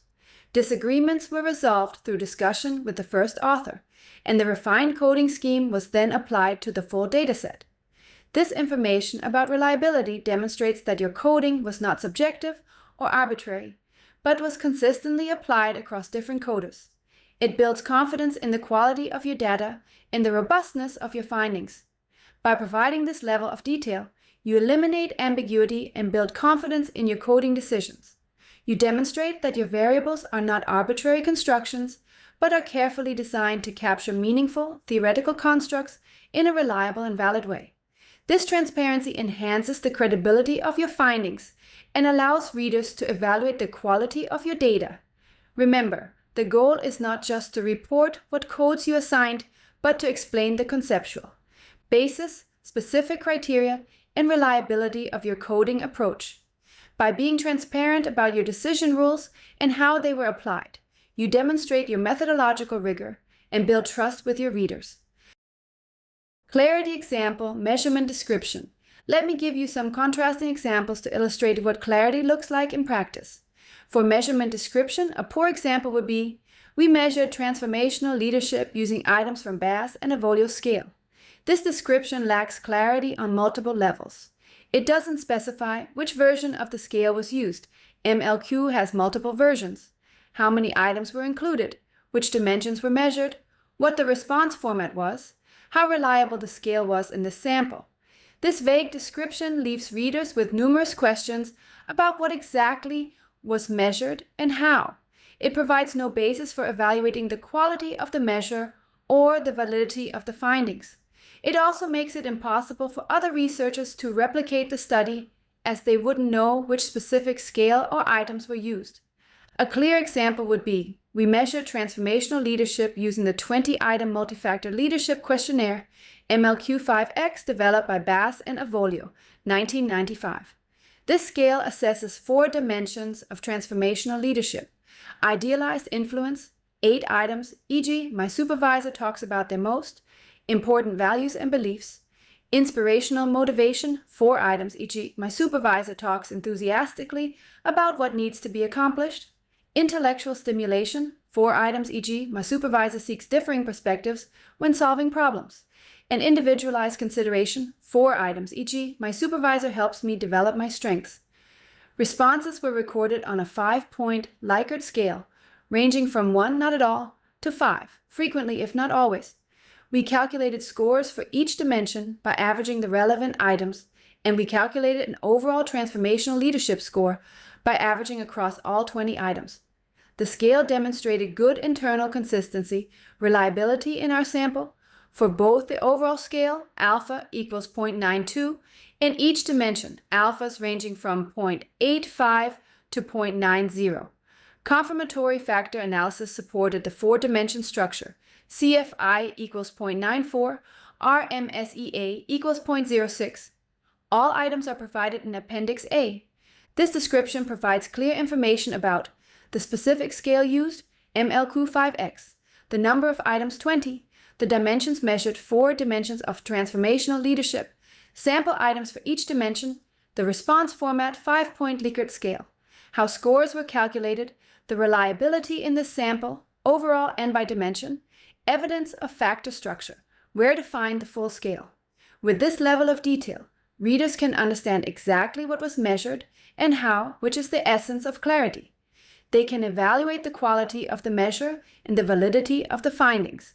They can also replicate the study if they wish, as they have all the information needed to use the same measure in the same way. The contrast between these 2 examples highlights the importance of precision in measurement description. The poor example leaves readers in the dark about critical aspects of the measure, undermining trust and limiting the contribution of the study. The clear example builds credibility by providing a transparent and comprehensive account of what was measured and how, establishing a solid foundation for the findings that follow. Clarity in measurement description is not just about providing more details, but about providing the right details, the information that readers need to understand what your variables represent and how they were measured. This precision eliminates ambiguity and builds confidence in the quality of your data and the validity of your findings. Clarity example: adapted measures, justify and validate. For adapted measures, a poor example would be, we adapted items from Smith's organizational commitment scale to fit our context. This description raises immediate red flags. It doesn't explain what adaptations were made, why they were necessary, whether the adapted scale maintains the psychometric properties of the original. This vague description leaves readers with numerous questions about what changes were made and why. It provides no basis for evaluating whether the adapted scale still measures the same construct as the original, or whether it has adequate reliability and validity. It also makes it impossible for other researchers to use the same adapted scale in future studies, as they wouldn't know what changes were made. A clear example would be, we adapted items from Smith's 2010 Organizational Commitment Scale to fit our healthcare context. The original scale was developed for corporate settings and contained references to the company and customers that were not directly applicable to hospital nurses. After consulting with 3 nursing administrators, we modified the wording of items to reference hospital instead of organization and patients instead of customers. For example, the original item, I feel a strong sense of belonging to this organization, was modified to, I feel a strong sense of belonging to this hospital. Similarly, I am proud to tell others that I work for this company became, I am proud to tell others that I work for this hospital. The content and structure of the items remained unchanged, preserving the conceptual equivalence with the original scale. To ensure the validity of our adapted scale, we conducted a pilot study with 45 nurses not included in our main sample. The adapted scale demonstrated good internal consistency, alpha equals 0.89, and correlated strongly with related constructs such as job satisfaction R equals 0.65 and turnover intentions R equals negative 0.58, supporting its construct validity. Exploratory factor analysis revealed a single factor structure consistent with the original scale, with all items loading above 0.60 on the primary factor. The full adapted scale is provided in Appendix B. This description provides clear information about the specific adaptations made, the rationale for these adaptations, original scale developed for corporate settings, the process of adaptation, consultation with domain experts, examples of original and modified items, validation evidence for the adapted scale, reliability, factor structure, construct validity, where to find the full adapted scale. With this level of detail, readers can understand exactly what changes were made, why they were necessary, and whether the adapted scale maintains the psychometric properties of the original. They can evaluate the quality of the measure and the validity of the findings. They can also use the same adapted scale in future studies if they wish, as they have all the information needed to understand and replicate the adaptations.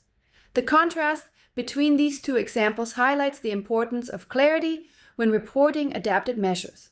The poor example raises red flags without addressing them, undermining trust and limiting the contribution of the study. The clear example transforms a potential weakness into a strength by providing a transparent and comprehensive account of the adaptation process and validation evidence, establishing a solid foundation for the findings that follow. Clarity in reporting adapted measures is not just about acknowledging that changes were made, but about explaining what changes were made, why they were necessary, and how the adapted measure was validated. This transparency eliminates ambiguity and builds confidence in the quality of your data and the validity of your findings. Clarity. Example: variable coding, transparent decision rules.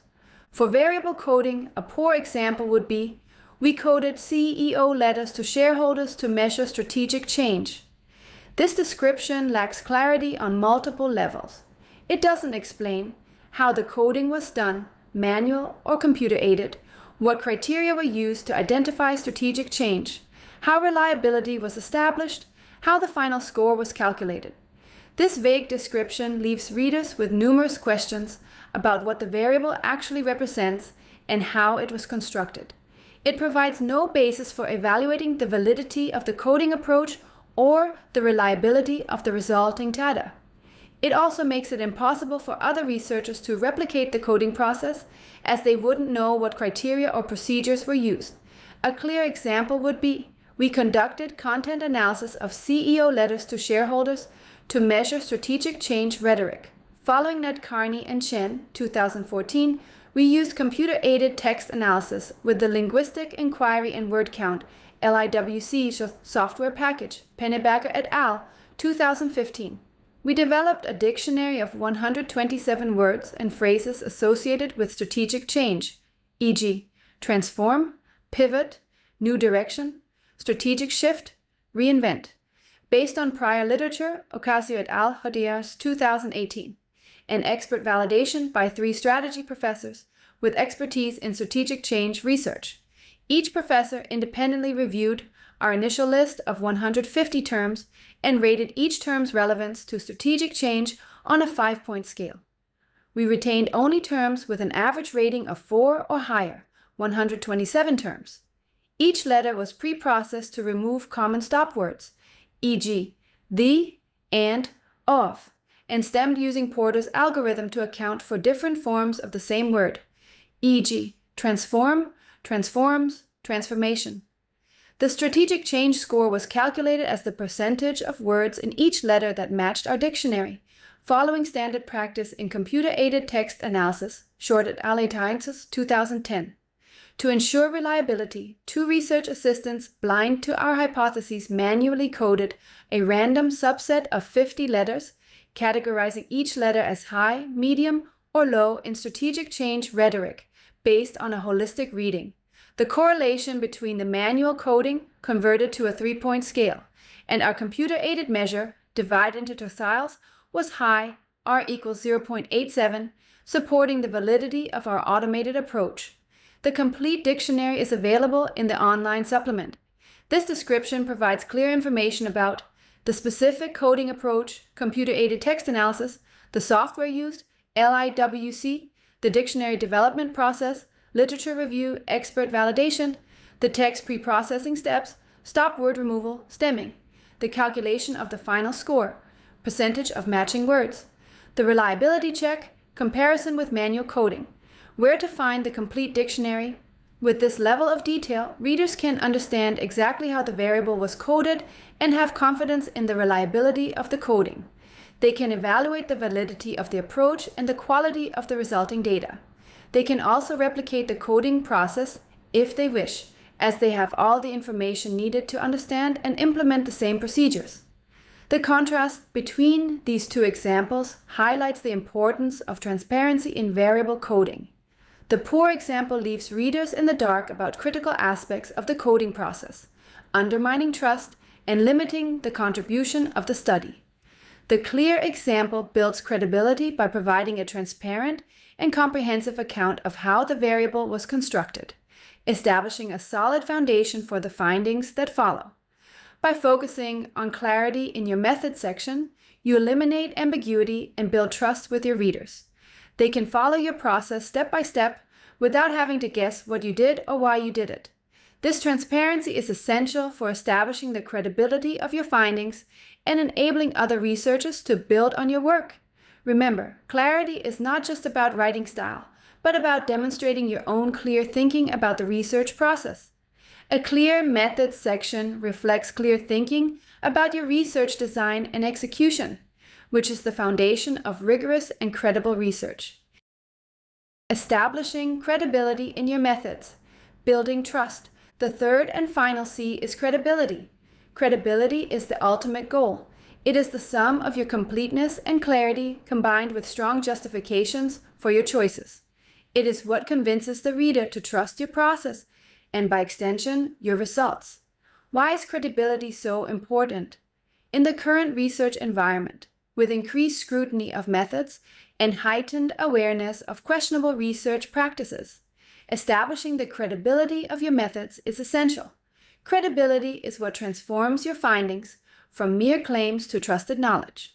Without credibility, your findings may be dismissed or discounted, regardless of their potential significance or theoretical contribution. Credibility in methodological writing involves several key principles. 1. Justify your choices. Explain why you made specific methodological decisions, not just what those decisions were. This includes justifying your research design, your sample, your measures, your procedures, and your analytical approach. By providing rationales for your choices, you demonstrate that they were not arbitrary, but were carefully considered in light of your research question and theoretical framework. 2. Acknowledge limitations. Be transparent about the limitations of your approach and how you address them. No method is perfect, and acknowledging limitations demonstrates your awareness of the strengths and weaknesses of your approach. It also allows readers to evaluate the validity of your findings in light of these limitations, rather than discovering them on their own and potentially dismissing your entire study.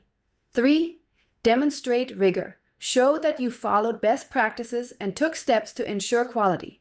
This includes describing quality control procedures, validation efforts, reliability checks, and other measures taken to enhance the rigor of your research. By demonstrating your commitment to methodological excellence, you build confidence in the quality of your data and the validity of your findings. 4. Provide evidence. Support your methodological claims with evidence, e.g., reliability coefficients, validity checks. Don't just assert that your measures are reliable or your coding is valid. Provide the statistical evidence that supports these claims. This empirical foundation strengthens your methodological arguments and builds trust with your readers. Let's explore some specific techniques for enhancing the credibility of your method section. In the following slides, we'll examine 3 key areas where credibility is often established or undermined: sample justification, model specification, and addressing common method variants. These are areas where thoughtful justification and rigorous procedures can significantly enhance the credibility of your research. Remember, credibility is not just about following conventions or checking boxes. It's about demonstrating your methodological sophistication and your commitment to rigorous research practices.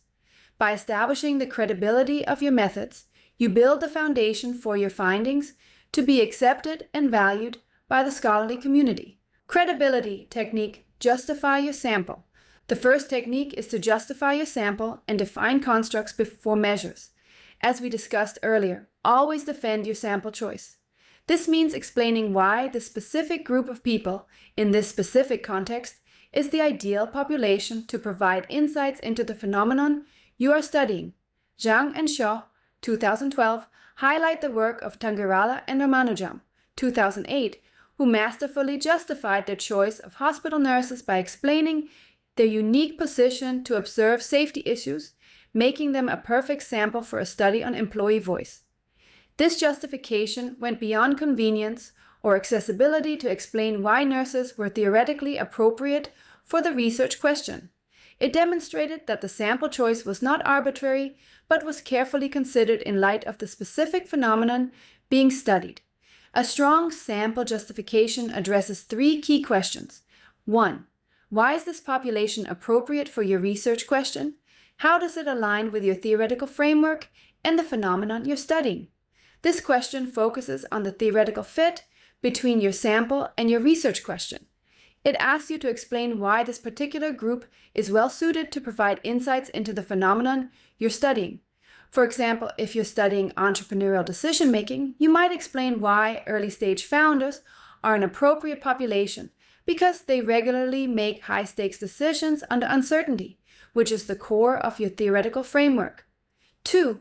What specific characteristics of this sample make it suitable? Are there aspects of the context, the participants, or the setting that are particularly relevant? This question focuses on the unique features of your sample that make it especially valuable for your research.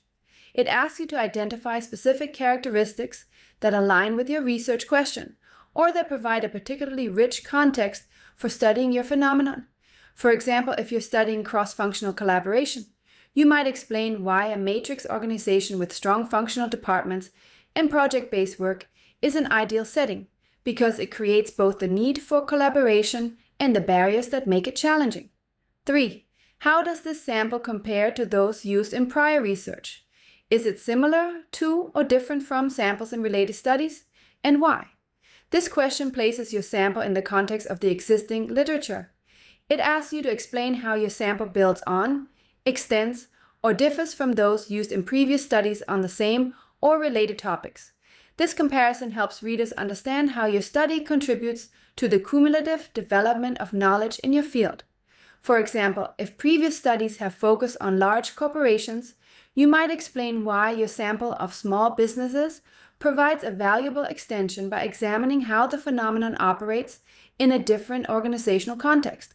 For example, we collected data from nurses in 3 large urban hospitals for several reasons.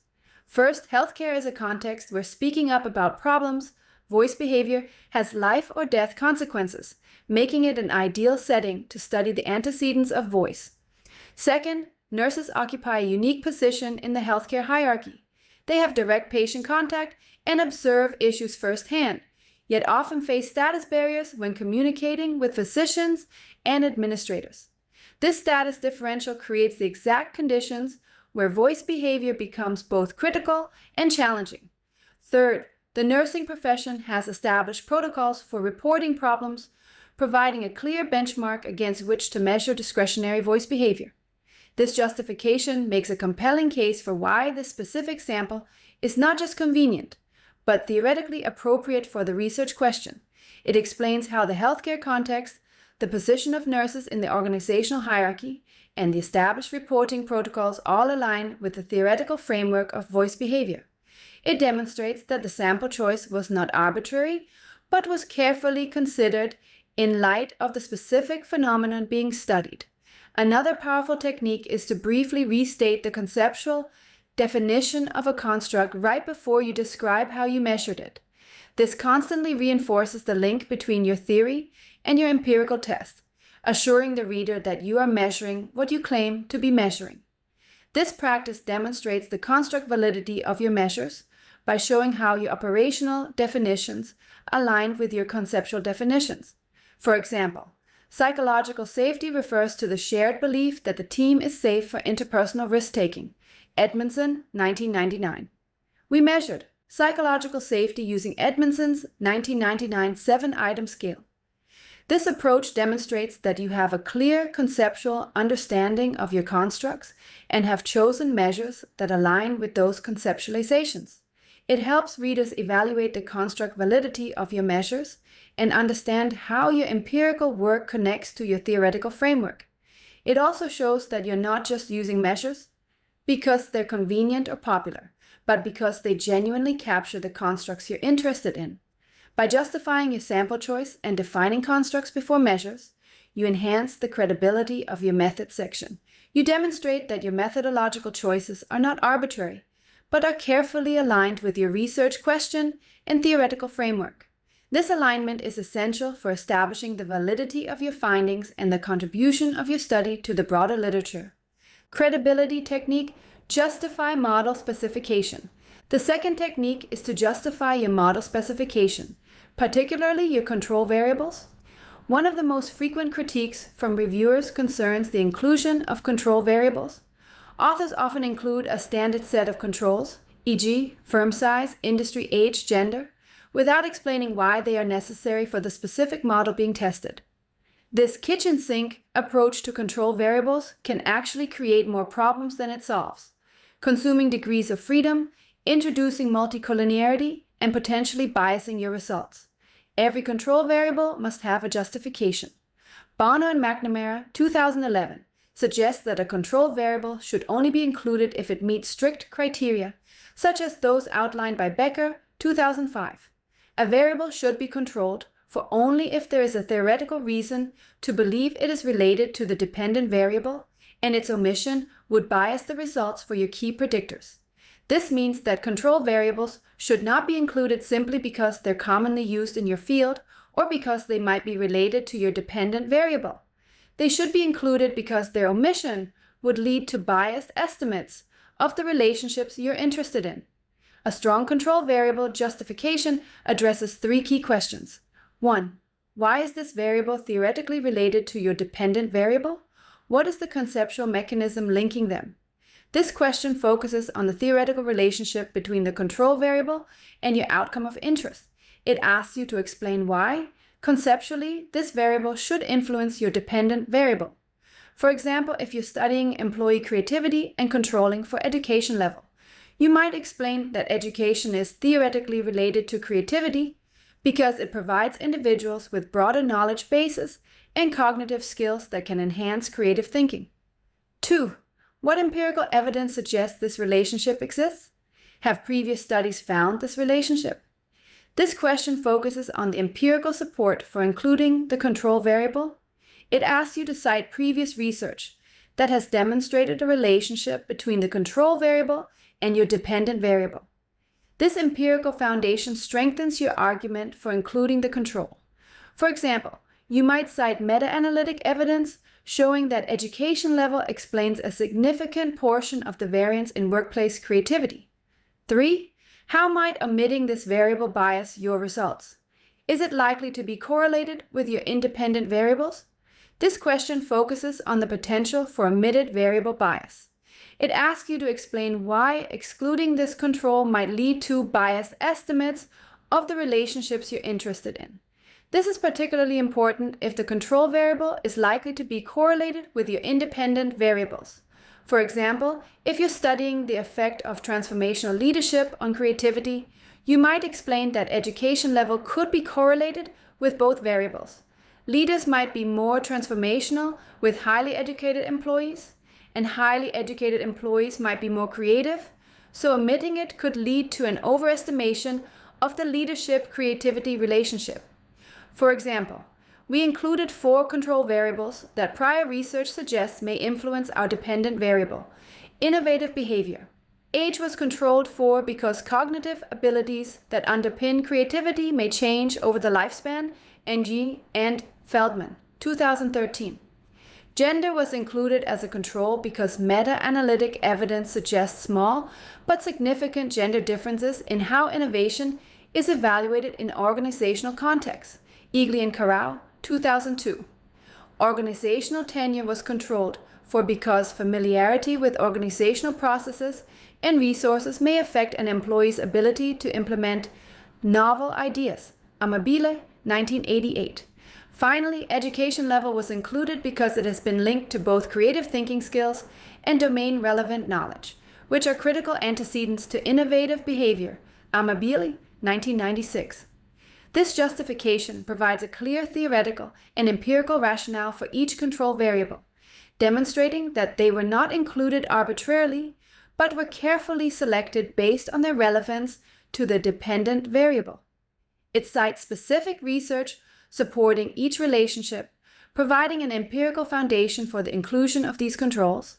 It also explains the conceptual mechanisms linking each control to the dependent variable, demonstrating a thoughtful understanding of how these variables might influence the outcome of interest.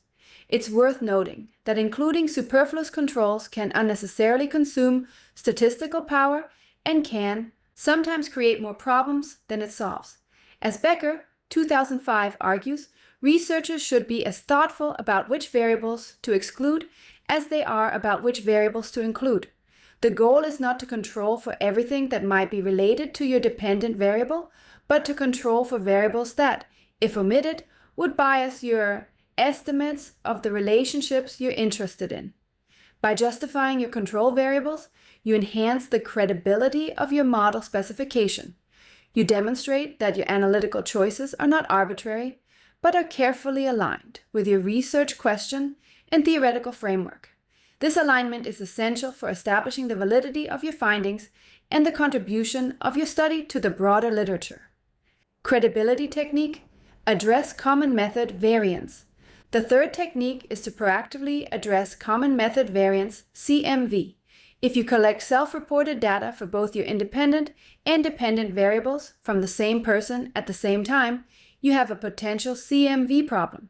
CMV can artificially inflate relationships between variables, leading to spurious findings. This is a particularly common issue in organizational research, where self-report surveys are a prevalent data collection method. The most credible way to handle CMV is procedurally, not statistically. As Podsakov et al. 2003 argue, the best approach is to design the study to avoid CMV in the first place. This means taking steps during the research design phase to minimize the potential for method effects, rather than trying to correct for them after the data have been collected. Procedural remedies are more effective because they address the source of the problem, rather than trying to statistically control for its effects. This means 1. Separating sources. Collect your predictor variables from one source, for example, the employee, and your outcome variables from another, e.g., their supervisor or objective company data. This eliminates same-source bias. When different people provide data on different variables, their responses are not influenced by the same method effects, reducing the potential for artificial correlations. For example, if you're studying the relationship between job satisfaction and performance, you might measure job satisfaction through employee self-reports and performance through supervisor ratings or objective performance metrics. 2. Separating time. If you must use a single source, introduce a time lag between the measurement of the predictor and the outcome. This reduces the likelihood that temporary factors, for example mood, will influence both measures. Temporal separation helps reduce method effects by minimizing the impact of transient states or contextual factors that might influence responses to both sets of measures. For example, if you're studying the relationship between perceived organizational support and organizational citizenship behaviors, you might measure perceived support at time 1 and citizenship behaviors at time 2, perhaps a month later. 3. Using different response formats. Vary the response formats for different constructs, e.g., Likert scales, semantic differential scales, open-ended responses to reduce method effects. When variables are measured with different response formats, the potential for method effects due to common scale properties is reduced. For example, you might measure job satisfaction using a 7-point Likert scale, job characteristics using a semantic differential scale, and job performance using a behavioral frequency scale. 4. Counterbalancing the order. Randomize or counterbalance the order of measures to reduce priming effects and item context-induced mood states.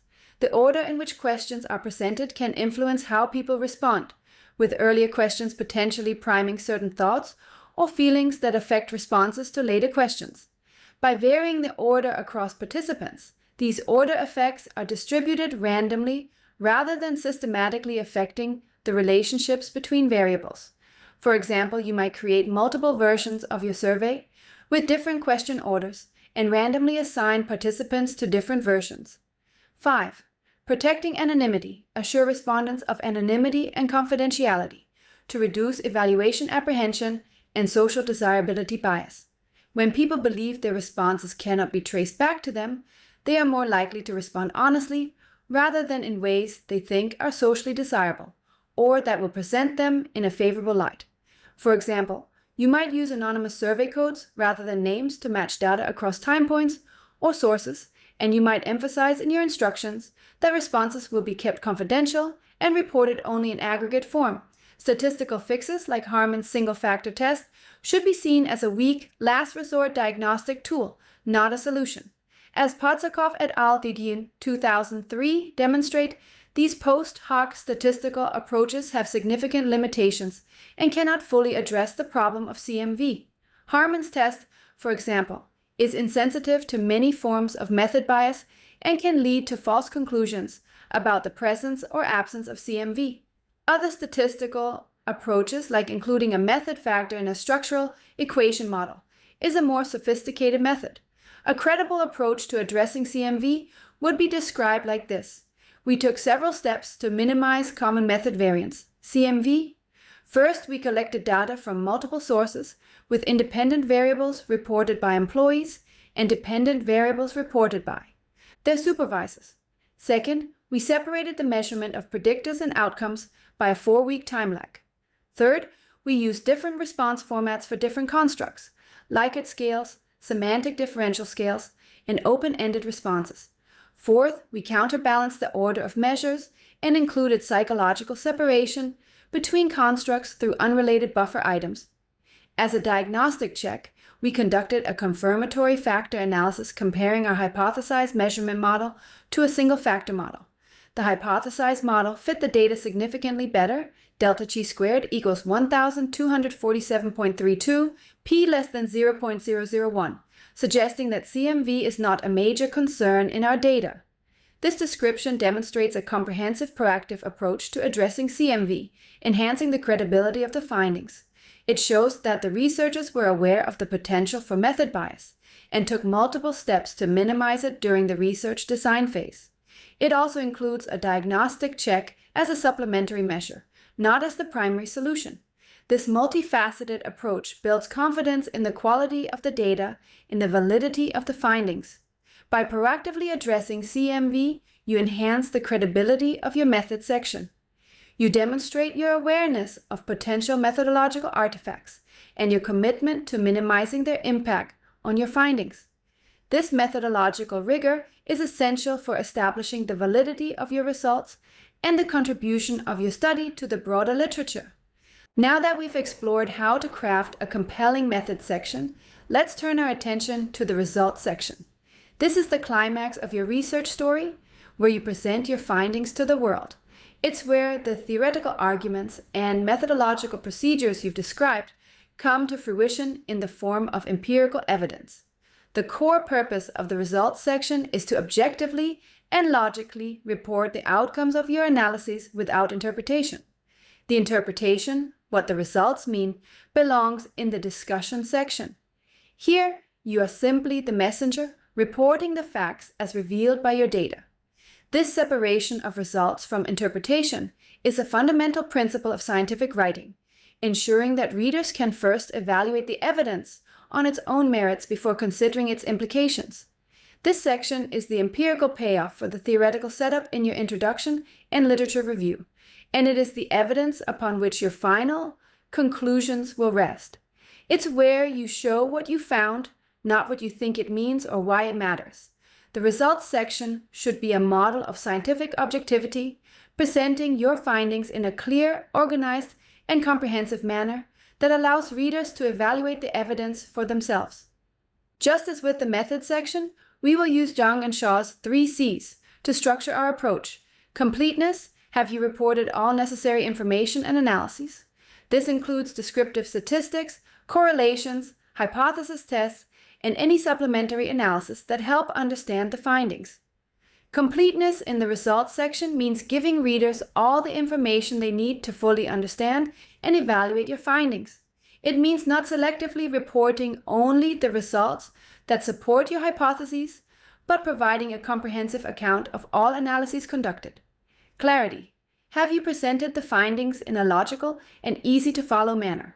This means organizing results in a way that follows your theoretical framework and helps readers track which hypotheses were supported.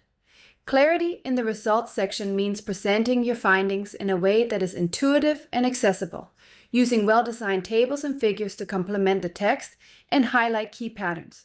Credibility: have you provided evidence that your findings are robust and trustworthy? This includes demonstrating that your results are not artifacts of your specific analytical choices or influenced by outliers or other data issues. Credibility in the results section means showing that your findings hold up under different conditions and are not dependent on particular analytical decisions or peculiarities of your data. The results section should be a model of scientific objectivity. You are not trying to persuade the reader that your hypotheses are correct. You are reporting what the data show, whether it supports your hypotheses or not. This objectivity is what gives your research credibility.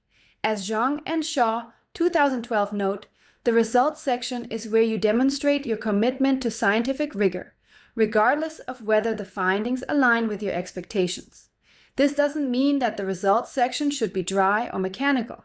It should tell a coherent empirical story, guiding the reader through your findings in a logical and engaging way. But this story should be based strictly on the evidence, without speculation, interpretation, or theoretical elaboration. Those elements belong in the discussion section, where you can connect your findings back to your theoretical framework and explore their implications. Achieving completeness in your results. Completeness in the results section means giving the reader all the information they need to fully understand and evaluate your findings. This includes not only your main hypothesis tests, but also descriptive statistics, correlations, and any supplementary analysis that provide context or check the robustness of your findings. The goal is to provide a comprehensive empirical picture that allows readers to understand the patterns in your data and evaluate the evidence for your hypotheses. Every quantitative study must include a descriptive statistics and correlation matrix. This is non-negotiable. This table should, at a minimum, include the means, standard deviations, and bivariate correlations for all variables included in your analyses. One of the most sophisticated aspects of empirical writing is ensuring perfect coherence between your methods and results sections. Every procedure described in methods should be reflected in results, and every result reported should be traceable to a procedure described in methods. For analytical alignment, every statistical analysis reported in results should be clearly described in methods. If you report interaction effects, your methods section should explain how interactions were tested. If you report robustness checks, your methods section should describe your robustness testing strategy. For variable consistency, every variable mentioned in results should be defined in methods. Variable names, coding schemes, and measurement approaches should be consistent across sections. Any data transformations or recoding should be described in methods and reflected accurately in results. If your sample size varies across analysis due to missing data or subgroup analysis, This should be explained in methods and clearly reported in results. Readers should never be surprised by changes in sample size or composition. The sequence of analysis described in methods should match the sequence of results presentation. This creates a logical flow that helps readers follow your analytical strategy. Limitations identified in methods should be reflected in how you present and interpret results. This demonstrates methodological sophistication and scientific integrity. Advanced integration, the AMJ Management Research Canvas. The AMJ Management Research Canvas, developed by Dorobanto and colleagues, provides a sophisticated framework for ensuring coherence across all elements of your research project. Let me show you how to use this framework to enhance your methods and results sections. Your methods section should demonstrate clear alignment with your research question. Every methodological choice should serve your research objectives. Your results section should provide direct answers to your research questions in the order they were posed. Your methods section should show clear connections between your theoretical constructs and their operationalizations. Your results section should present findings in terms that connect directly to your theoretical framework. Your methods section should explain why your chosen empirical setting is appropriate for testing your theoretical predictions. Your results section should acknowledge any setting-specific factors that might influence the interpretation of your findings. While you won't discuss contributions explicitly in methods and results sections, these sections should provide the empirical foundation that supports your theoretical contributions. The quality and rigor of your empirical work directly determines the credibility of your theoretical claims. Your methods section should acknowledge the scope and limitations of your research design. Your results section should present findings in ways that respect these boundaries and avoid overgeneralization. Avoiding the desk reject. Drawing from Boigelsteig and Bird's insights on avoiding desk rejects, let me share how to ensure your methods and results sections meet the highest editorial standards from the very first submission. Your methods and results sections must contribute to a coherent research story. Methods should explain how you will test your theoretical predictions, and results should provide clear answers to your research questions. Any disconnect between story and execution will trigger editorial concerns. Desk rejects often result from obvious methodological flaws or inappropriate research designs. Ensure that your methods section demonstrates sophisticated understanding of methodological principles and that your results section reflects rigorous analytical practices. Editors are increasingly demanding complete transparency in research reporting. Your methods section should provide sufficient detail for replication, and your results section should report all relevant findings, not just those that support your hypotheses. Poor presentation quality signals lack of attention to detail and can trigger desk rejects even when the underlying research is sound. Ensure that your methods and results sections meet the highest standards of professional presentation. While innovation is valued, it must be balanced with methodological rigor. If you're using novel approaches, provide extensive justification and validation. If you're using established approaches, demonstrate that you're applying them with sophistication and awareness of recent developments. Your transformation into a methodological master. We have covered an extraordinary amount of ground in this lecture, moving from basic understanding to sophisticated mastery of methods and results sections. You now possess a comprehensive framework for crafting methods and results sections that meet the highest standards of scientific rigor and editorial excellence. You understand not just what to do, but why to do it and how to do it with sophistication and strategic awareness. Your journey toward methodological mastery has begun, but it does not end here.